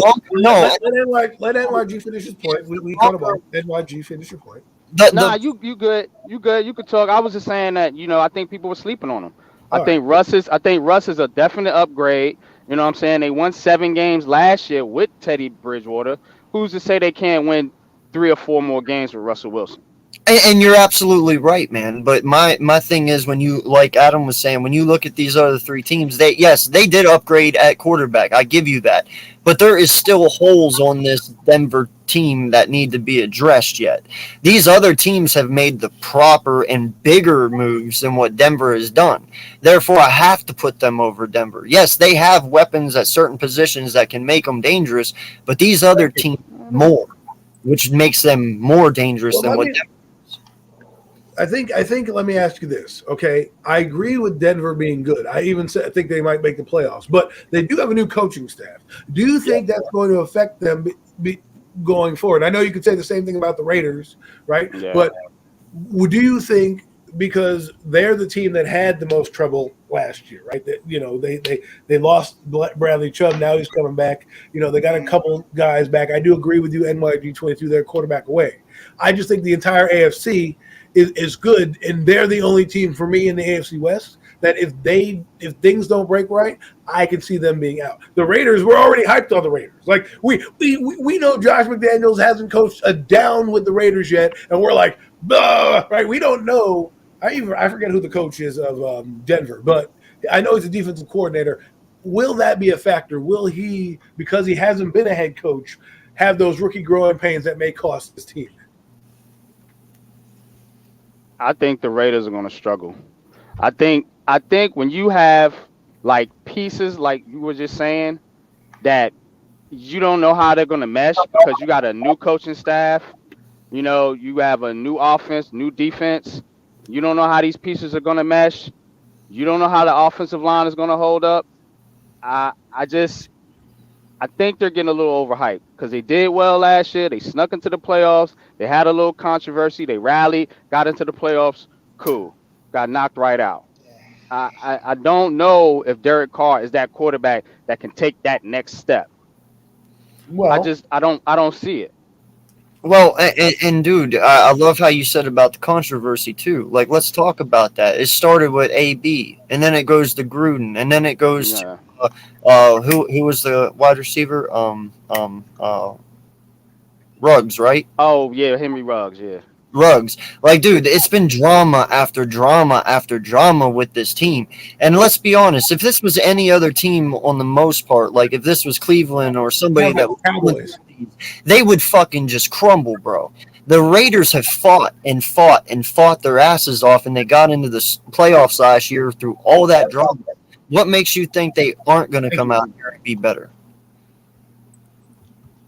I agree. Because we don't know. Yeah, we don't know. We just it's kind of like a question mark. Like I feel more confident with Russell Wilson and Denver and shout out to Mac and that defense than I do with Derek Carr and the Raiders and their defense. But Derek Carr I have more confidence. Yards, he throws good numbers. He does all that, and then what does he do with it though? I mean, He's got to prove himself in the postseason. He's right. another one. I mean, they lost Thank you for having me on. The two proven quarterbacks. Oh, my bad. The two proven quarterbacks in that division are Russell Wilson and Patrick Mahomes, both Super Bowl champions. I'm betting on those guys before Justin Herbert and Derek Carr. That's just kind of how I feel about it. If they all get into the playoffs, I'm betting on the experience. Like we all think they possibly can make the playoffs. Well, if I'm gonna pick one to go further, I'm gonna pick the ones that's experienced. You gotta look at the Which coaching is too. Mahomes and Wilson. they did lose to the eventual AFC representative in the Super Bowl. So while That's I true. know that the Raiders lost the playoff game. They only lost by a touchdown, but they were in that game, so I can't necessarily blame them. And the Raiders, like AK said, were up and down. Right, that team went through a lot of adversity. Inconsistent. Entire They lost to the Giants.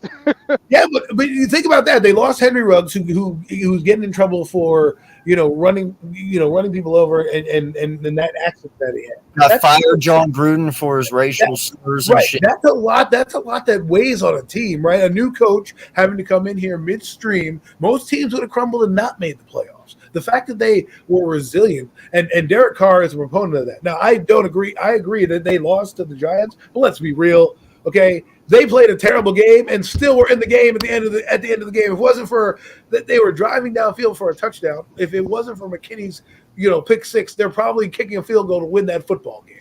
But and also you say you love the Chargers. Who beat the Chargers last year? The Raiders. Right, it's true. Well, the thing about that, I'm not going on the Chargers, but the Chargers lost, and then a lot of people want to blame Justin Herbert. It's not his fault. His coach calls 4th and 2, and they do a run play. The entire offensive line blows up in his own friggin' backfield. Yeah. Like, you don't want to punt at 4th and 2 inside your 20? You want to go for it? Well, fuck you then. You don't deserve to go to the playoffs. All right, and that's exactly what the coach said, and the Raiders said when they were playing for the tie to let them in. The coach is so arrogant, blah blah blah blah. They're like, "Fuck you, we're going." You know what I mean? So to me, this coach could be the undoing of the Chargers. Sometimes arrogance, can cost you. I remember Bill Belichick went for it on 4th and 2 against the Colts, and it cost them big time. And that Harbaugh did it twice last year and cost them the game 2 weeks in a row. Remember that? Right. He went against Pittsburgh on a 2-point conversion and was greedy. So how would y'all rank the coaches in that division? And obviously one would be Andy Reid. Nathaniel Hackett is number 1. No, I'm just kidding. No, he's obviously not. No, you're right. Andy Reid is number 1, dude. He's the only NFL quarterback or the only NFL head coach in NFL history to have 100 wins. I'd probably go Reid, then McDaniels, then the guy from the Chargers, and then Nathaniel Hackett. I know that I think Josh McDaniels has done a little bit more with a lot less. He went to the playoffs with Denver and won a playoff game with Tim Tebow as quarterback. Laugh all you want. It's still I gotta give credit where credit's due. People don't like to look at resumes these days. They really don't. I agree. The guy can throw for 4,000 yards and touchdowns. Oh, it doesn't matter. He had this or blah blah blah. It's like I can only base you on what I see and what you've done, right? Yeah. So I think a lot of people, and it goes. This brings me back to like the Giants coaching staff. They're very high on this guy, but he's done nothing. And if you look at his track record, he hasn't had a good offense up until the last 2 years of his tenure in Buffalo, right? Everywhere else Brian Daboll has been a mediocre offense with the quarterback. Now, the quarterbacks he had weren't Josh Allen, but even the first 2 years. So I have to take credence on some type of resume because guess what? When I go for a job, I've got a resume. They're not just going to be like, clean slate. This doesn't matter. It doesn't matter that you did this or you did that or blah, blah, blah. You don't have the experience we're looking for. It does matter, right? So for me, Josh McDaniels, granted, went with Denver and Tebow. Again, laugh all you want. Still went to the playoffs. I got to give him that over the kid. He's got a more talented team now over there in Las Vegas with the roster that they're putting together over there. And their offense will be good. I never thought of it that way, Adam. I'm glad you said that, man, because, I'm pretty sure, and I'm only, opinion here, is that maybe a lot of your fan base is saying, well, now that we got him, they're going to turn Daniel Jones around because, you saw. Oh, God, don't go on Twitter. I'm telling you guys, don't go on Twitter right now. Everybody's going nuts that Daniel Jones is going to be awesome again. And that's what I'm saying. Because of the head coach and what he did for Josh Allen, it's like, he's going to come over here and turn DJ into Josh Allen. And it's like, no, listen, guys, you can't say that because Josh Allen is by far leaps and beyonds above DJ's talent. And Absolutely. DJ can only go so far. That's the same with Jalen Hurts. That's the same with all these other guys right now, like who are still at DJ's level. Like, you're only going to get their max potential. You're not getting a Josh Allen from DJ, but you will get a maybe a better DJ if he's good enough. But that's the same with Hurts. Like, what's his max potential? We talked about it earlier. So you might get a better DJ, but it's not going to be at a Josh Allen level because Josh Allen is Josh Allen, and the ball knows that. So DJ would have a good day with no pads on, of course, because no one's coming at him to hit him. Give me a break. I'm not worried. Adam, can I drop a little bit of breaking baseball news that might be happening soon? It's a pretty big one. Go ahead, man. Well, apparently that they're in the final stages of a trade since today's the Major League Baseball trade deadline, but it looks like that Juan Soto might be on his way to San Diego with the Padres on a blockbuster trade. Oh, wow. And I thought the Mets were in on him. No, I don't think the Mets want to get rid of all their prospects. I think they'd rather try to make some minor deals instead. Just try to beef up the rest of that roster. But Padres are going for it. And they might get Josh Bell, too, their first baseman from Washington. So they're clearly just going all in right now and trying to surpass the Dodgers. That's crazy. Yo, real quick, I got to ask you guys something. Who do you think, who is, in your opinion, starting week 1 for the Panthers? Sam Darnold. You think Darnold? Listen, there's got to be some people out there who think Sam Darnold has a chance still, right? Sam Darnold going to beat him out. You think so? He already looking better in practice. I heard that, that Darnold has looked better. Than, I posted something on Twitter. He threw like 5 TDs and Baker threw like went 9 for 16 with a pick or something like that. I'm just playing, man. Yeah, they're gonna throw Baker out there, obviously. They traded for the kid. I think. They gave up picks for Darnold too. So yeah, but that experiment, you don't bring it. You don't trade for Darnold, have the experiment go bad, and then trade for Baker Mayfield. That's true. Hey, we're not let's be honest though. The experiment. But wouldn't it be funny if he did win the job? Yeah, but let's be honest though, bro. The experiment only went bad when CMC got injured. He was actually doing good before. He was doing because when McCaffrey's in the backfield, he changes the whole dynamic of that team.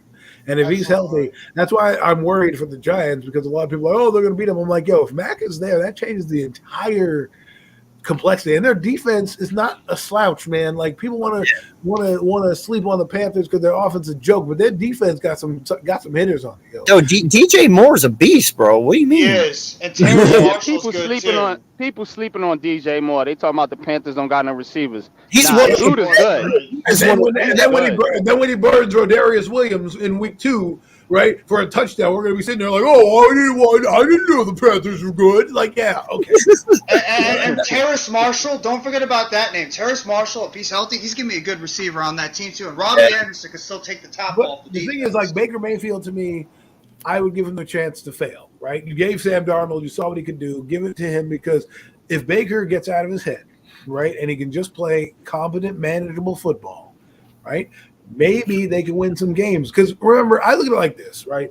I look at teams' records, and the Panthers, as much as we want to say that we beat them, they beat us in record-wise. So they are technically a better team overall than the New York Giants. Right, and so when people go to me, we're gonna beat this team on week 2, or we're gonna do this, I look at all the factors, and the factors to me are, let's see what we can do, because I don't believe early on in the season is different than middle of the year, right? We played the Panthers, we caught them at the right time. They were having a losing streak. We caught them in our building and everything like this. We're getting them in their building again, week 2, where maybe McCaffrey is going to play, because usually gets injured by like week 3, so maybe he's there playing against us, and that changed the whole dynamic of it. And our defense, which hasn't played a damn down together, which, by the way, looks pretty good against air. Okay, I mean, I watched some of the one-on-one reps last night. Evan Neal, he's going to have some work to do. He's got his work cut out for him the first few weeks of the NFL season, right? And he's doing this now in practice.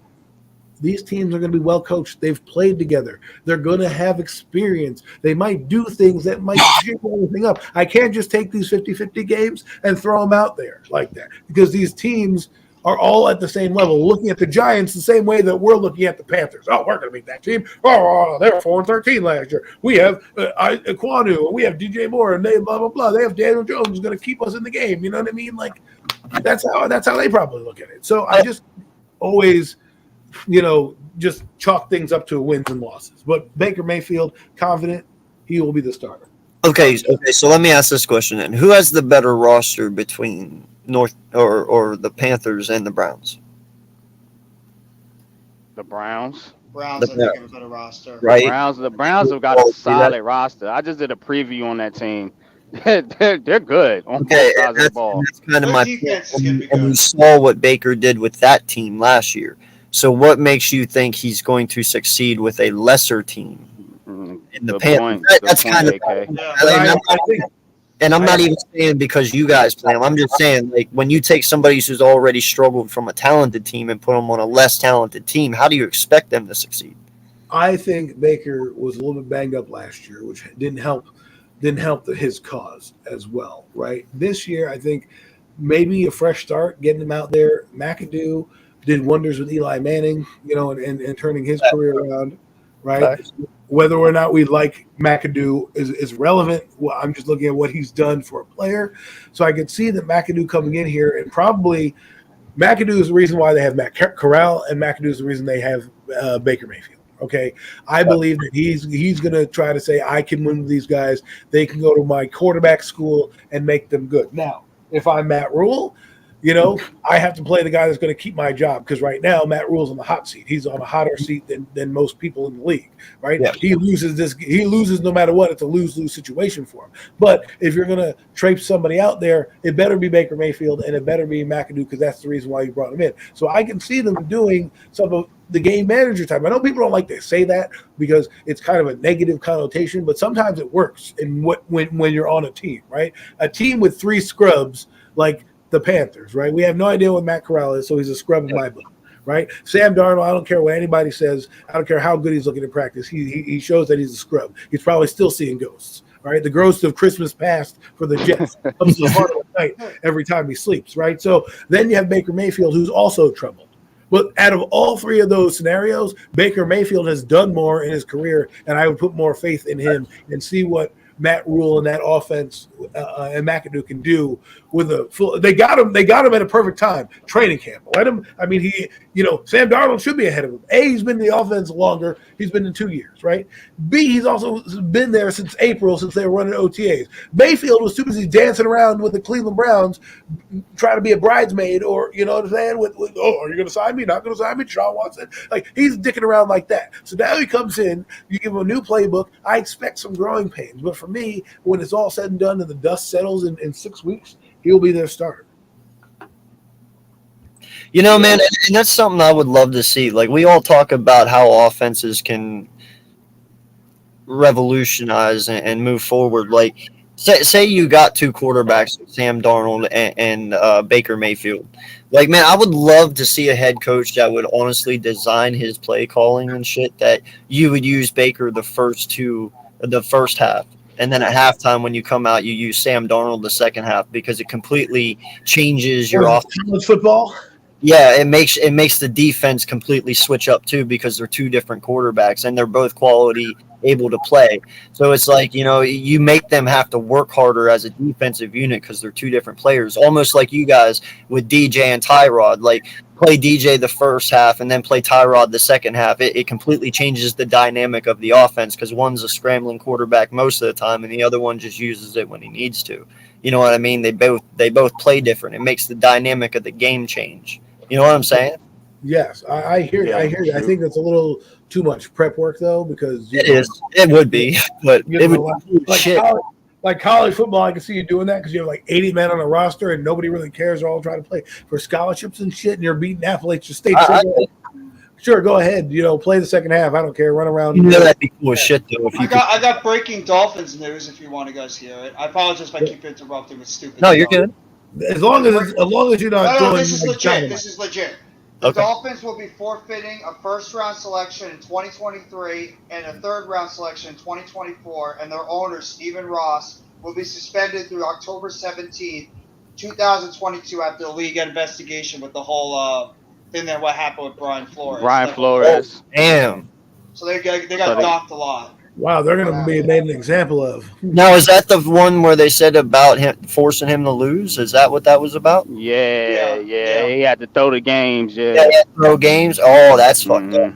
Yeah, That's they lost a first round pick and a third round pick in 2024. Well, see, this is what I'm talking about. The NFL, black cloud after black cloud after black cloud. It's like, man, get it all out now because you want the season and everyone just to focus on all that stuff, man. The Dolphins are a shit-run organization. That's why, let's get to the Dolphins. A good segue, Jeff. That, in people, is what you call a segue. Jeff, well done with the segue. That's why you're hosting the show with me. Let's talk about this Dolphin team. I am not a fan of Tua Tagovailoa. I think he's okay. I don't think he's great. But with everything that's going on down there, do you think that team has a legit shot of making the playoffs? Or am I missing something? And nice job with the camos there, AK. Eagles coming out with the camos on their shirts. But Miami Dolphins. Dolphins ain't making the playoffs. Yeah, I don't see it. If they had Brian Flores, they'd be good. Everybody's Exactly. celebrating with Miami the fact that Tua actually threw a 65-yard pass to Tyreek Hill, and now we're saying he's the accurate quarterback. So you don't think that Tua and Mike McDaniels and all this are going to be enough to get them over the hump? Bro, did you see what Brian Flores did these last few years with Miami? Oh, yes. I want as our coach. Talk about battle, bro. They got weapons all Right. over. They got Mike Gesicki, who is totally underrated because of Kittle and all these guys. Don't Like, forget about Cedric Wilson too in the slot. Yeah. He's very underrated too. yeah, like they got a lot of underrated players on this team. Their defense is pretty disgusting. Like, they are good, man, but Brian Flores is really what made these guys play. Mike McDaniels, man, he's fucking weird to me. I don't know. He is. I agree with you there. He is kind of like, I don't think I would have hung out with you in high school. They say look like your weed dealer or something. Yeah, bro. Like, He looks like that Talking weird out on some antisocial conference. nerd in school. oh, He he, out on like some conference today where they're talking about Yeezy or something. His eyes were bugging out when they were asking the question. It was kind of freaky. Not as bad as Adam Gase, who I thought was a crack. Oh my god! Oh man, that was crazy. Another former Dolphins coach. fucking crackhead.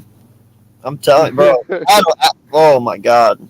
No, but I'm telling you, dude, McDaniels, he just rubs me weird, dude. His vibe is all. I don't know how the players are going to react to that because I know I'm just weirded out looking at him and listening to him, But I hear.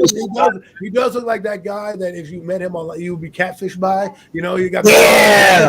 yeah. He got Yeah, the like, profile. bedroom And also, door, you like, meet him, like, what the fuck is it? Where's the guy that I met in the this ain't your picture. There's some nerd in his basement. Yeah, You know? Yeah, like that dude walks into the bedroom, you kick the bedroom door open. I'm Chris Hansen. I wouldn't need to go that far. I thought he was going to be one of them, nerds that's down there catfishing people, like, hey, you're stealing money, and you see him, you're like, this is the guy that's talking all this mess. No. That's why I think. I mean, I'm looking at his picture. So right here's now. a question: who's the biggest threat to the Bills in that division? If there was a threat to the The Bills, Jets. I'm gonna say the Jets. I don't care. You might call me crazy. I'm saying the Jets. You know what? I would have said the Patriots, but I don't know. They don't even know who their offensive coordinator is right now. They got Matt Patricia and Joe Judge. Oh yeah, it's Matt Patricia. They No, I'm not even going to say it's that, dude. Say it's because he reached on every damn draft pick. I've never seen Bill Belichick reach like he did this year.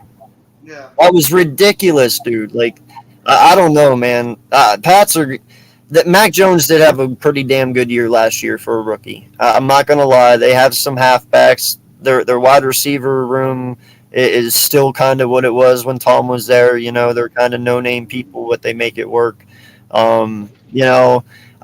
Defensively, they were good last year. Defense is pretty good. Yeah, Judah was a beast last year for them. So I don't know, man. It's Bill Belichick. It's really hard to say. But Bills are definitely top seed no matter what. Dolphins, it could be Dolphins or Pats. It just all depends on. Like I said, I don't know what to expect from Miami, dude. I really don't. Don't you think eventually with the Bill Belichick stuff, we always keep saying it's Bill Belichick, it's Bill Belichick. Don't you think the bloom sometime will eventually fall off the rose with Belichick? Like eventually the talent won't just be there, and the team is not going to be what they have been these past Eventually, years. yeah. And I think that Jets team is very underrated. I think they're putting together themselves a really nice roster, especially on offense. I love Garrett Wilson. I think Garrett Wilson might be Jamar Chase of this year. I really am high on him as a wide I like what the receiver. Jets are doing. I just think it's going to take a little time with the Jets. Like they say for us over here in Philadelphia, I need to see a little bit more from Zach Wilson because right. I don't know exactly what the kid is yet. The potential's there, but I need to see the MILF Hunter produce more. Okay. But we talking about Zach Wilson, but then you got a quarterback in that division that was in a playoff game. Yeah, Mac Jones. So I mean, Mac Jones because of the coaching he's going to have on offense. I mean, that's going to. Yeah, I don't see how Matt Patricia's going from a defensive coordinator to an offensive coordinator. That's a little weird. He's been on both sides of the ball, but I just think sometimes when you force around, whatever that saying is, round peg, square hole, square peg, round hole. Yeah. Fucking piece maybe. I think there's going to be some growing pains. I just do. And Joe Judge, don't get me started. He's the one who wanted to grind it out for, a gain of 1 yard and then punt the ball. So you're going to tell me now he's going to be an innovative offensive mind? A break. Just showed that last year. Facts. Give me a break. That motherfucker ran a second and 9, 1 yard run. Third and 9, QB sneak again. Now he's going to run the fucking Patriots offense. Bill Belichick is just being a nice guy, giving him a title. Yeah, I don't think Bill going to let him do no crazy stuff like that. I think they're going to play the way the Patriots play. You know what I'm saying? That grinded out style football. You know what I'm saying? Lean on their defense, and they're going to win games. They're going to win games, and who knows? Mac Jones, he might develop and get better. You know what I'm saying? We got to give the guy credit. He can get better. If he gets better. The first 3rd and 9, Matt Patricia pulls that QB sneak. Matt's fired. Bill will fire his ass instantly. Yeah, he ain't gonna play that. He will not take that shit. Oh, fired. He won't even last the game. He'll have his. Bro, he's gonna tell him to take a bus home. He won't even fly with him. I'm leaving you of your duties. You're fired right now. Yeah. Like, take a cab home, bro. You can't even fly with us. He'll tell him to take a cab. They ain't gonna do it like that. You done. Not even a cab. I wouldn't even give him bus fare. Oh, dude, Damn. Get your own ass. Adam Cole. I'm ruthless, man. I'd be a ruthless GM. That's why people don't want me as a GM. You want to drop a pass, you're fired. You know what I'm saying? Darius Slayton caught a pass today. He caught a big pass. And let's go. Darius Slayton's coming back, everybody. Bro, no lie. Training camp against air. I can make catches against air. Roman Rager looks great. Everybody put him up there. Bro, I was just about to say that. They are hyping up Rager again. I saw, and shout out to my boy Philly 500, and he put out a video, I think it was last night or this morning, about Jalen Rager and how phenomenal he is, but he's only quoting what the tweets are saying. And it's like, dude, you said the same shit last year, and this dude only came out and got 299 yards. Daniel Jones went 16 for 20 today at practice. Got it. Let's go. Start praising him. He looks like Danny Dimes again. Exactly. So that's what I'm saying. Like, dude, until I see it week 1 with the pads on. I don't give a shit. I'm starting to get tired of training camp already, and I love football's back. I don't care anymore. The thing is, get them on the field and play. Time out. Let me break something down for you on training camp, right? They continue the play. So what happens is you can see Danny Dimes throwing for 16 or 15 or whatever the fuck he's throwing for, but how many of those were going to be sacks? How many of those was the play? 4 or 5 of them are going to be sacks. That's my point.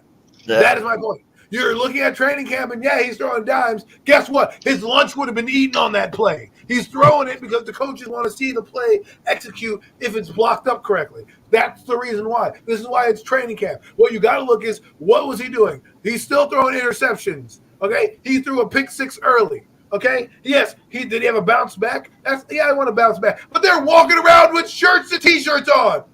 Yeah, bro. Like, no lie.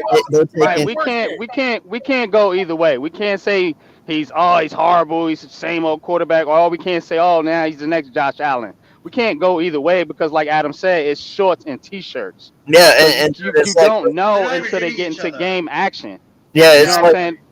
it's like Hurts too, bro. Like, these guys right now, they're getting like 5 seconds every snap to throw the ball. In real life, you getting 3, maybe 2.5. Like, You know what it is, Mhm. fellas? It's the extension of hype season. Everybody's just hyped up because football is back. Everybody's excited. We're seeing everybody on the field, running routes, bull rushing, all this stuff. Everybody's just in that excited mode right now. But reality Now, eventually is going to start coming when September 11th comes and the teams actually are playing Well, when it the actually matters. thing that I want to see is that we have to evaluate the way we need to evaluate.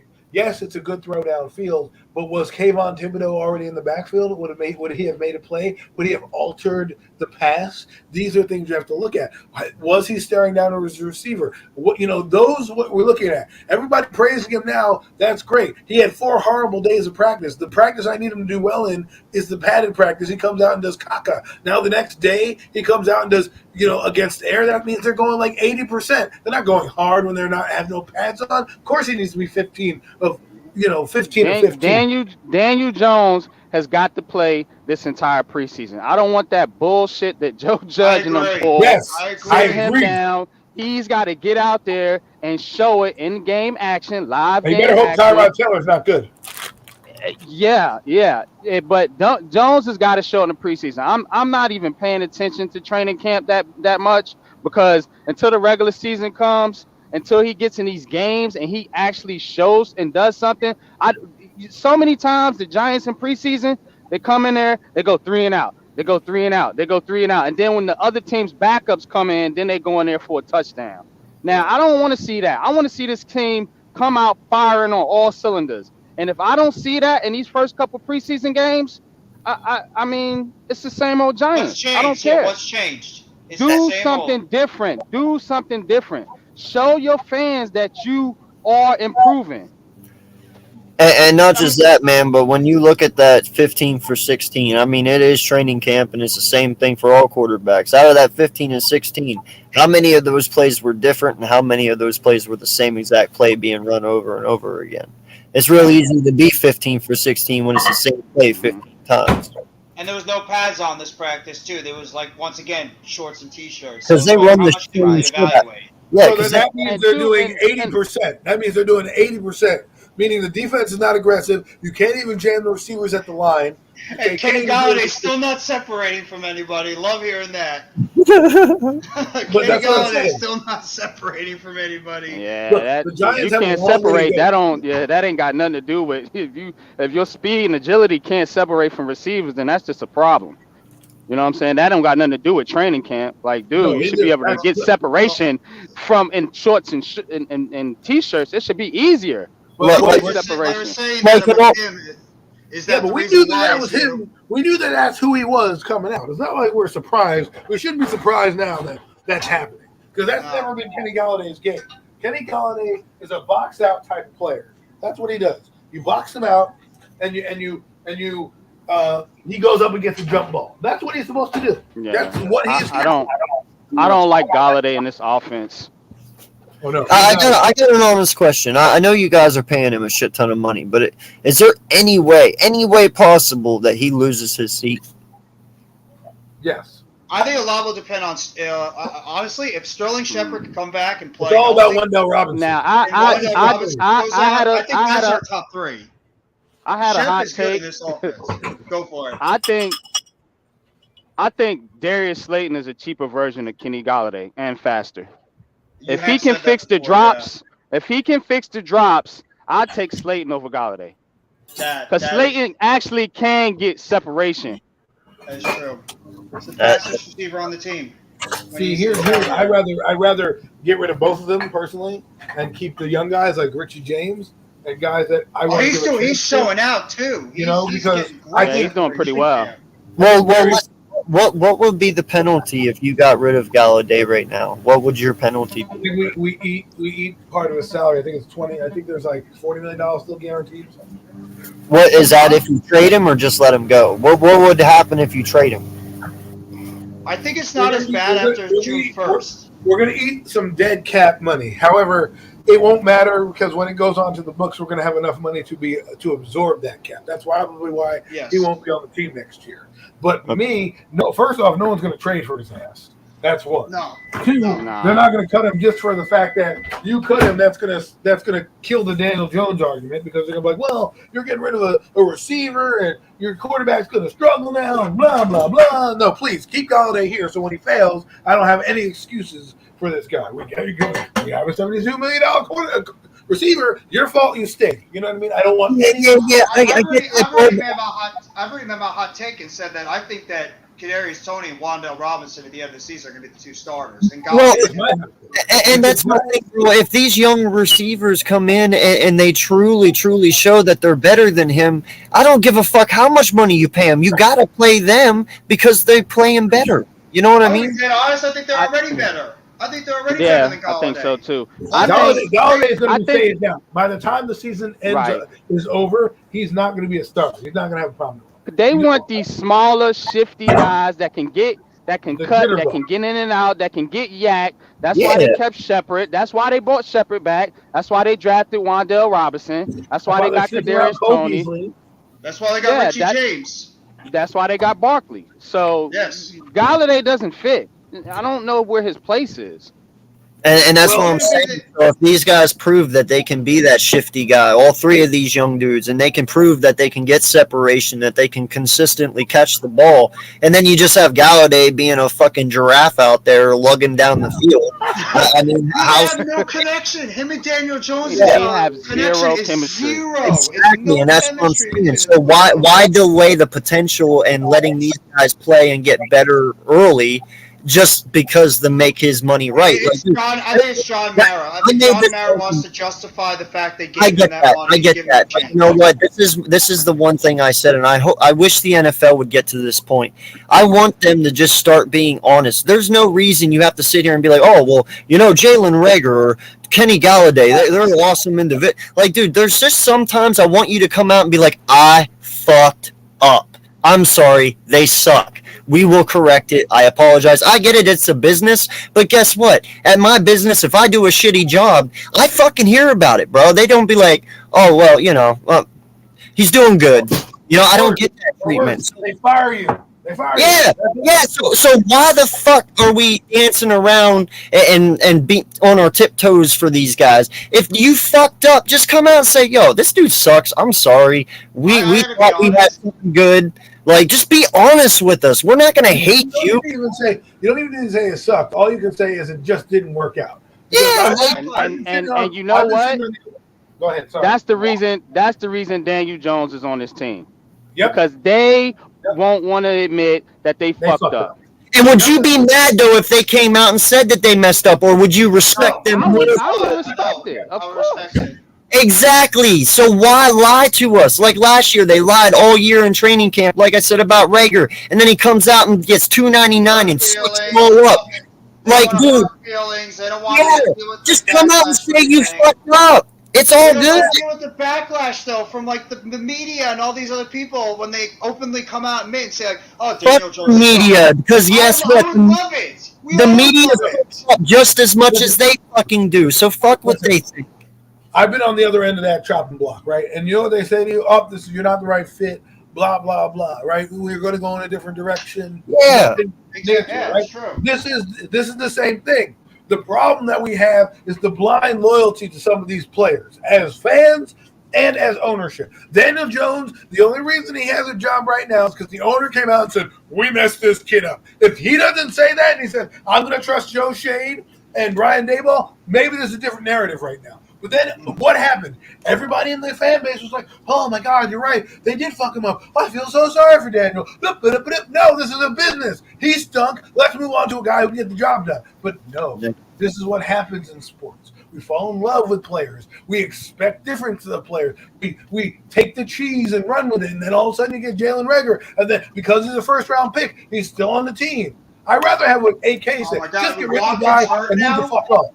Hey, general managers out there, I want you to hear me and hear me good. It's about the name on the fucking front, not the one on the back. They don't. They always go for the name on the back. Let's not lose Howie this. Roseman is going to justify as hell for Jalen Reagor and be like, well, now we got A.J. Brown and Devontae Smith. Now Reagor, there's no reason why this guy can't succeed as a third receiver or a fourth receiver. You know for a fact. That's why they brought back Derek Barnett, because they want to justify I'm not an idiot.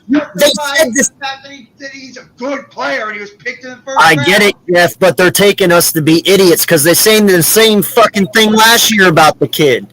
You can't justify the same thing 2 years in a row and have him come out playing like shit and then turn around and be like, oh, we didn't know. Bullshit. He's been here for 30 years. They treat us like morons, like we don't know what the hell to think when it comes to this. The thing is this, right? Because of how, and I think this is how the NFL is structured or how it's been built. There's so much lineage in these draft picks, right? We've done research and all this stuff. This guy was rated higher on our board than this board. That their job is their reputation, right? So their players, they, for example, we hate Dave Gettleman, right? But Andrew Thomas is one hell of a player. That's on his resume. We don't like to look at it because of who picked the player. That's on his resume. And so these guys get judged, no pun intended, by these picks. And so for them to waste the first round pick just means they wasted time, resources, and energy, and they don't want to look like that guy because guess what? Now they're fired, and now they have to suck some you-know-what to get back into the league, right? Because they messed up so bad.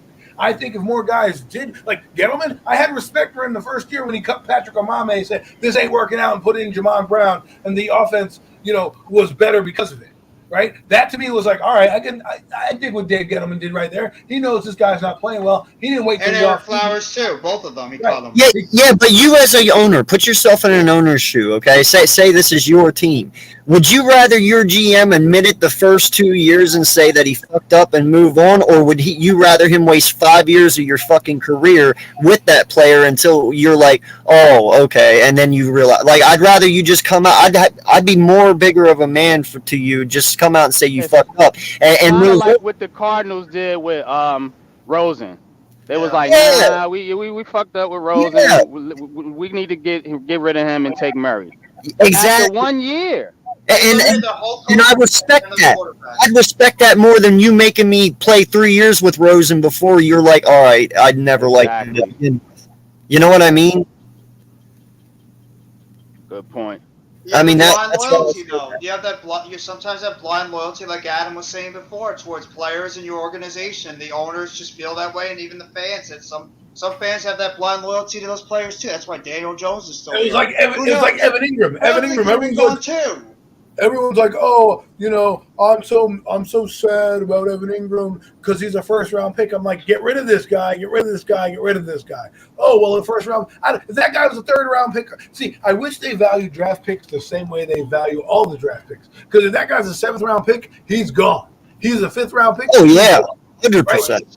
He was gone a couple years ago. You get to 1, 2, and 3, and it's like, we got to keep this guy because I'm afraid he's going to go to the Eagles and have a big year. Who cares? He's like another one, J. John, bro. How are you rectifying that pick at this point? The kid's only a fucking blocker. You spent a second round pick on a fucking blocker. We all know what he fucking is. So you move him in the tight end, and you're like, oh well, he's a good run blocker, bro. There's a difference between blocking DBs and blocking defensive ends. He's going to get fucking murdered, and that's what I'm saying. Like, imagine JJ trying to block Ojulari. Like, it's not going to fucking happen. And that's my point. Like, you're trying to justify it by putting him somewhere where he doesn't fucking belong when just get rid of him. And I'm okay with it. There's no pride. It's the pride. These GMs have so much pride that they want to just continue to put out guys that we all know should not be in the position that they're in. Oh, no. Keep throwing them out there all the time because we got to justify our first round pick, and we cannot admit that we made a mistake. So we'll give them opportunity after opportunity after opportunity. It happens with every organization when they damn well know that specific player or players do not deserve to be in the position they're in, and they should have been gone a long time ago. But the fact of the matter is, those GMs will never admit they fucked up. And that's what hurts our franchises, bro. And that's what puts us in setbacks. And then they sit there and they wonder why we're in setbacks when we know as fans, and they just act like we're stupid. And it's like, dude, no, dog, no. Like I actually gave Howie props last month when he came out, and dude, no lie, after the draft, he was like, no, he's like, I realized I made some mistakes. You know, he truly said that. He's like, I realized, and we knew what he was talking about, the J Jaw and the Rager thing. He's like, but you know, moving forward, I'm going to correct those mistakes. I give Howie props for saying that, because that's ballsy for a GM to say. But they don't always say that all the time. It took us 3 years of seeing the trash before he'd actually come out and say it, when I wish he would have just said it after the first year. Absolutely. Well, that's why I like what NYG said about the Cardinals, is that they didn't waste time. They didn't waste time. And this is what I mean by getting a coach, a GM, and a quarterback aligned, right? Brian Daboll inherits Daniel Jones. You think I know the quarterbacks weren't great in this draft, so on and so forth. But if you look at the Cardinals, Cleveland says, I'm only coming to Arizona if I can get this guy. Like, Kyler Murray is my guy. Yep. Bye, Josh. See you later. Nice knowing you. Don't let the door hit you on the way out, right? They didn't even hesitate. They even fired their coach after 1 year of rebuild. Yep. Right? They admitted that they made a mistake, and look where they are now. They're not even thinking about Steve Wilkes and Josh Rosen anymore. You know, they're thinking about, damn, we just gave Kyler Murray, who, you know, needs to study more, I guess, $30 million, right? So for me, I'm looking at it like, sometimes have balls. I don't care about your reputation. And a lot of guys, Jerry Reese, Dave Gettleman, lived off of reputations of what they did in the past. Guess what? That's the past. We're in the now. You know, I need you to be innovative. I need you to be smart. I can't have you have a friggin' Bible as your draft guide and then everybody see it when you're in your COVID house, sitting in your mansion, and you're sitting there reading a book that looks like War and Peace to do your scouting report. And then you watch Joe Shane and you look at the TV monitors that he has all on the screen, the draft board's all digital. It's like, make your mistakes, admit it, and move on. The thing about like players, like I want Barkley traded. Why? Because we lost with Barkley. We can lose without him. It's not like anything. Do I like Barkley on the team? Yes. Do I think he's a great player? Yes. Do I want assets for him? Yes. Is he part of the long-term future? That's what you need to determine. And the fact you haven't signed him means he's expendable to me. And if they have a bad year and he's okay and he walks away for mad money and we get no picks for him, what is that going to do? And don't give me this compensation. Exactly. No, I don't care about the compensation. No, that's nothing. If you're having a bad start of the season and Barkley still is playing pretty well, Saquon Barkley should be a candidate to be traded in the middle of the season. I feel the same way about Miles Sanders. I feel the same way about Miles Sanders. Dude, if we're balling out and Miles Sanders is our weak, or he's doing okay, but you know you can tell Gainwell and them can handle it. Dude, the odds of us bringing Miles back next year, because this is his last year, is very slim to none. We all know that. So why not get some capital for him while you still can, especially if he's doing good? And just like what Adam said, the thing you got to ask yourself is, are you going to pay Barkley? If Barkley goes out there and goes for over 2,000 all-purpose yards, are you going to give him a huge contract? What is the direction you're going to go with Barkley? That's why if I were Joe Shane, which I believe he were handcuffed by John Mara, I would have got rid of Jones and Barkley. That's the whole team. You don't need to keep both of them. Just clean slate, bring your own guys in here, and we ain't having these talks right now. Let me ask you this. I think that's what he's going to do next year. Let me ask you this, NYG.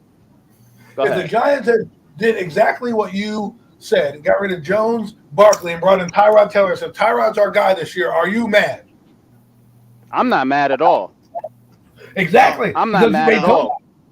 Because they're telling you they're rebuilding. Right. Who would be your halfback? See, now you got Breida, a team. Yeah, Breida, or you can. I mean, it's not hard to find a running back. Let's be honest. Oh yeah, Devontae Booker did good last year. They can get by.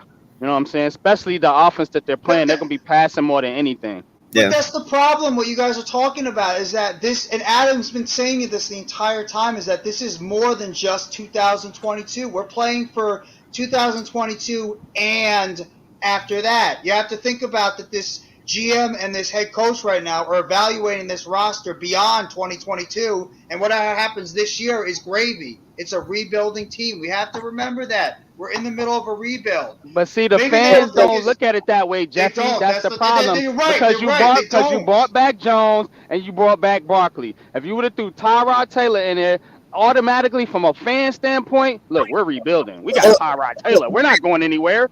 Let me throw a scenario at you, though. You guys brought in Tyrod Taylor. You still have Daniel Jones. What is not to say, though, that Daniel Jones isn't out before week 1? Especially if Tyrod Taylor comes in and shows that he can handle it and he can do it. Kind of like how we did with Sam Darnold or Sam Bradford whenever Carson Wentz came in his rookie year. Remember, Carson Wentz came in, he proved that he could handle it. We shipped Sam Bradford out. What I'm saying, that type of scenario. Maybe Tyrod shows him enough that he feels comfortable moving forward in the offense with him, and you guys ultimately do get rid of DJ. Okay, you want me to be brutally honest? A competent team would have done that. A team that's not in this market, not owned by John Mara, would have done that. However, we're the New York Giants, and loyalty matters to this team. They want to be loyal to their players. Okay, but what if somebody gets injured and you have the opportunity to get rid of DJ because they're desperate for a quarterback? Like, say that Herbert or somebody gets injured. I think they trade Tyrod Taylor before they trade DJ. Really? I'm really honest. Oh man, that would be bad. That would be bad business. That would be bad. Yeah, that would be bad, dude. If you, I don't know about that. Ooh. Only because remember Tyrod Taylor's under contract for 2 seasons. Jones this is his last year. So I mean, and from a business standpoint, it would make sense to get rid of the guy that's on an expiring contract and try to get something for him, as opposed to the guy that's here for 2 years. And isn't DJ cheaper than Tyrod? Yes, he is. Yeah, that's what I'm saying. So you keep the more expensive one, which would be Tyrod, to make your money's worth and get rid of DJ. What is DJ's contract right now in his last $8 million. There you go. 8 mil, yeah. So you dump that 8 mil, you keep your 12, and bam, done. I just think that they're going to try, and they're going to give every single little waking opportunity for Daniel Jones. They're going to give this guy every single opportunity, warranted or not. But that's what I mean. This guy could finally get it done. That's why I like the Cardinals example, because the Cardinals came in and they didn't inherit. Because I think a lot of the reason why we got Pat Shurmur is because we wanted to keep Eli Manning. So Josh McDaniels was like, I don't want a fucking Eli Manning on my team anymore. No offense to Eli, he's old. And Pat Shurmur was the only one that goes, yeah, I'll keep Eli Manning. I can work with that. And so here we are, right? They brought in Joe Shane. I guarantee you everybody else was like, we're firing Daniel Jones. Joe Shane's like, we'll see. And John Mara's like, that's my guy. That's the one I want. And that's how it went down, Adam. Like, let's not kid ourselves. John Mara gave these guys a stipulation. Hey, look, can you work with this guy? Can you get something out of him? You know, our fan base is going crazy. Can you do something with Jones? And they're like, we'll see. Then what makes you think he walks at the end of the year if you really think Mara is like sold on this kid? What makes you think they aren't going to extend him? I think Joe Shane has more power now than he did. I'll tell you why. One, they didn't extend him. They should have taken his 5th-year option, because the franchise tag, which he's going to command if that's the case, is a lot more money than his rookie deal. More. He's getting paid $21 million in his rookie deal, right? The franchise tag is going to be at least 27. At least 27. So right there, you already lost business-wise. Secondly, the thing that I don't like is they know that he's good. I think what Joe Shane and Brian Dable are doing John Mara a favor, saying, we're going to keep your guy to see if he does well, because what John Mara is worried about is if we cut Daniel Jones, he goes to, let's say, the Redskins and lights it up. He's going to be like, why'd we get rid of Daniel Jones, right? Spread that backlash from the fan base. They can get a full evaluation, because let's be honest, Joe Shane and Brian Dable know this team is not as good as we're hyping them up to be. They even said it in their body.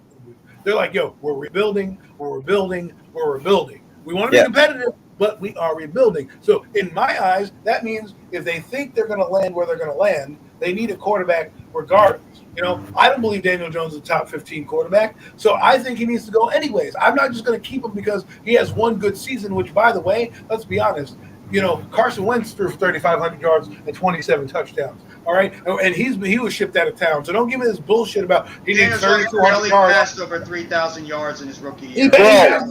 Jameis Winston threw for 4,000 yards, 30 touchdowns, and 30 interceptions and got released.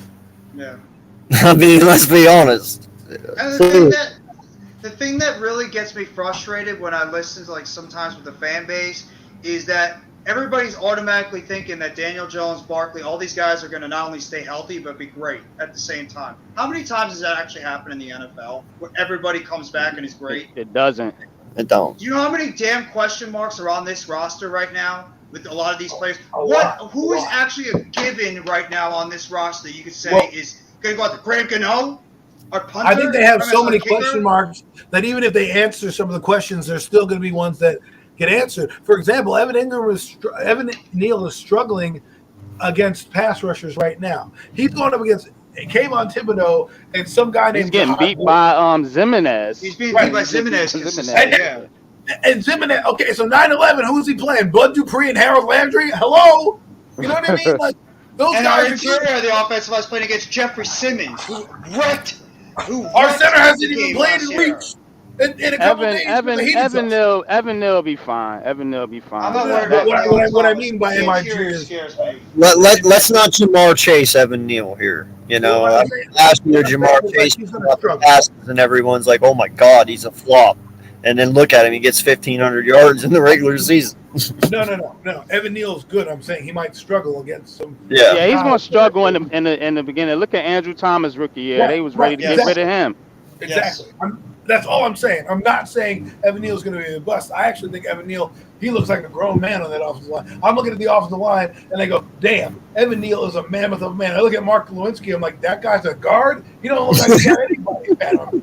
You know, I'm looking at the center's dropping the ball under his legs like he's playing bowling. We've had like 4 or 5 centers already. We had Bredesen, we had Lemieux, we've had Feliciano, we've had our center has Lemieux center, didn't they?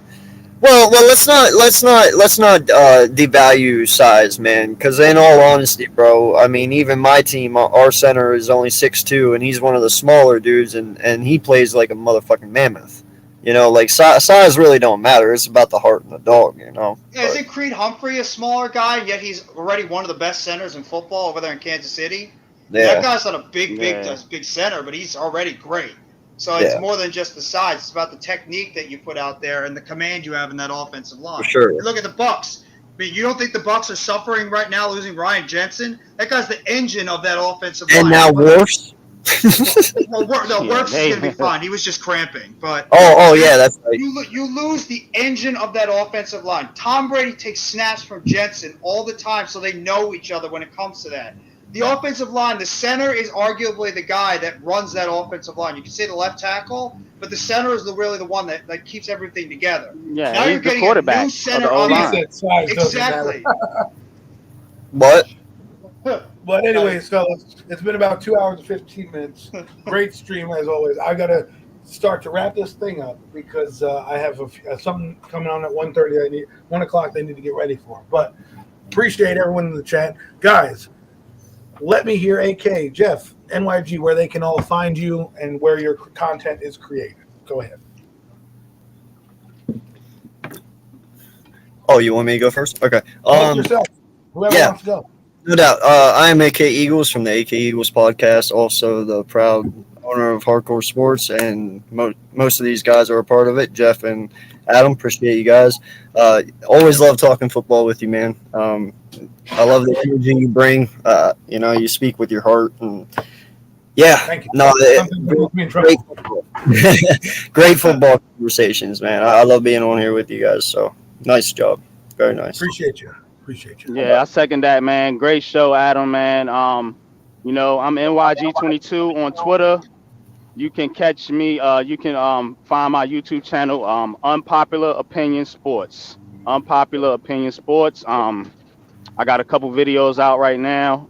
Working on something now for actually the AFC West. I mean, the AFC East is the next division I'm doing. So I've been previewing the divisions little by little. And once again, appreciate you having me on, Adam.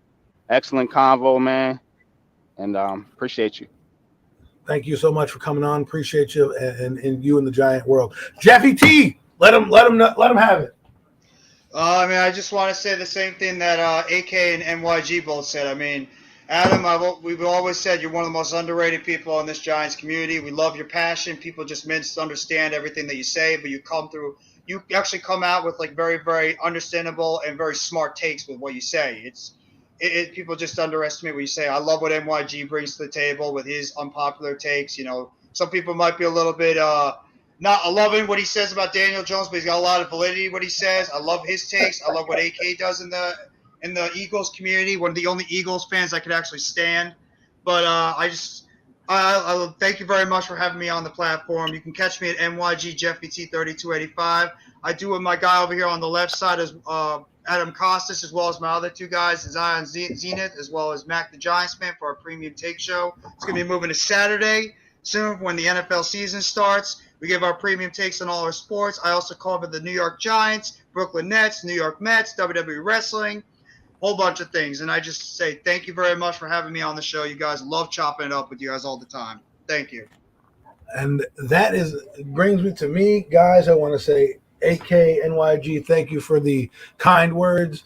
I do this because you guys brought me back into it. You're the community that got this fire restarted, and I appreciate you, all of you. You know, and I just want to say thank you for coming on and doing what you guys do, and that's having a great football conversation. As for me, you can catch the Hurry Up. I try to do stand-ups or lives when I can, but, you know, now it's training camp, so I'm going to try to do one at least every couple of days to kind of give you updates and just kind of talk about football and see where the landscape of the NFL is going before we get into this ride, this journey, this Lombardi March, as I like to call it.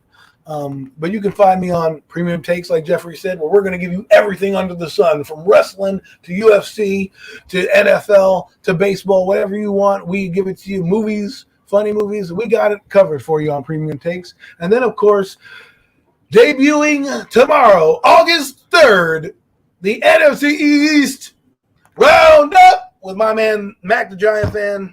We're going to give it to you all NFC East all the time, every week from now until the Super Bowl, and we ignite the lights. So anyways, fellas, thank you so much. I appreciate you very, very much, and I look forward to having another chat with you guys again. Have a good one. No doubt about it, man. Thank you. No doubt, man. Appreciate you, Adam. Appreciate you, Jeffy.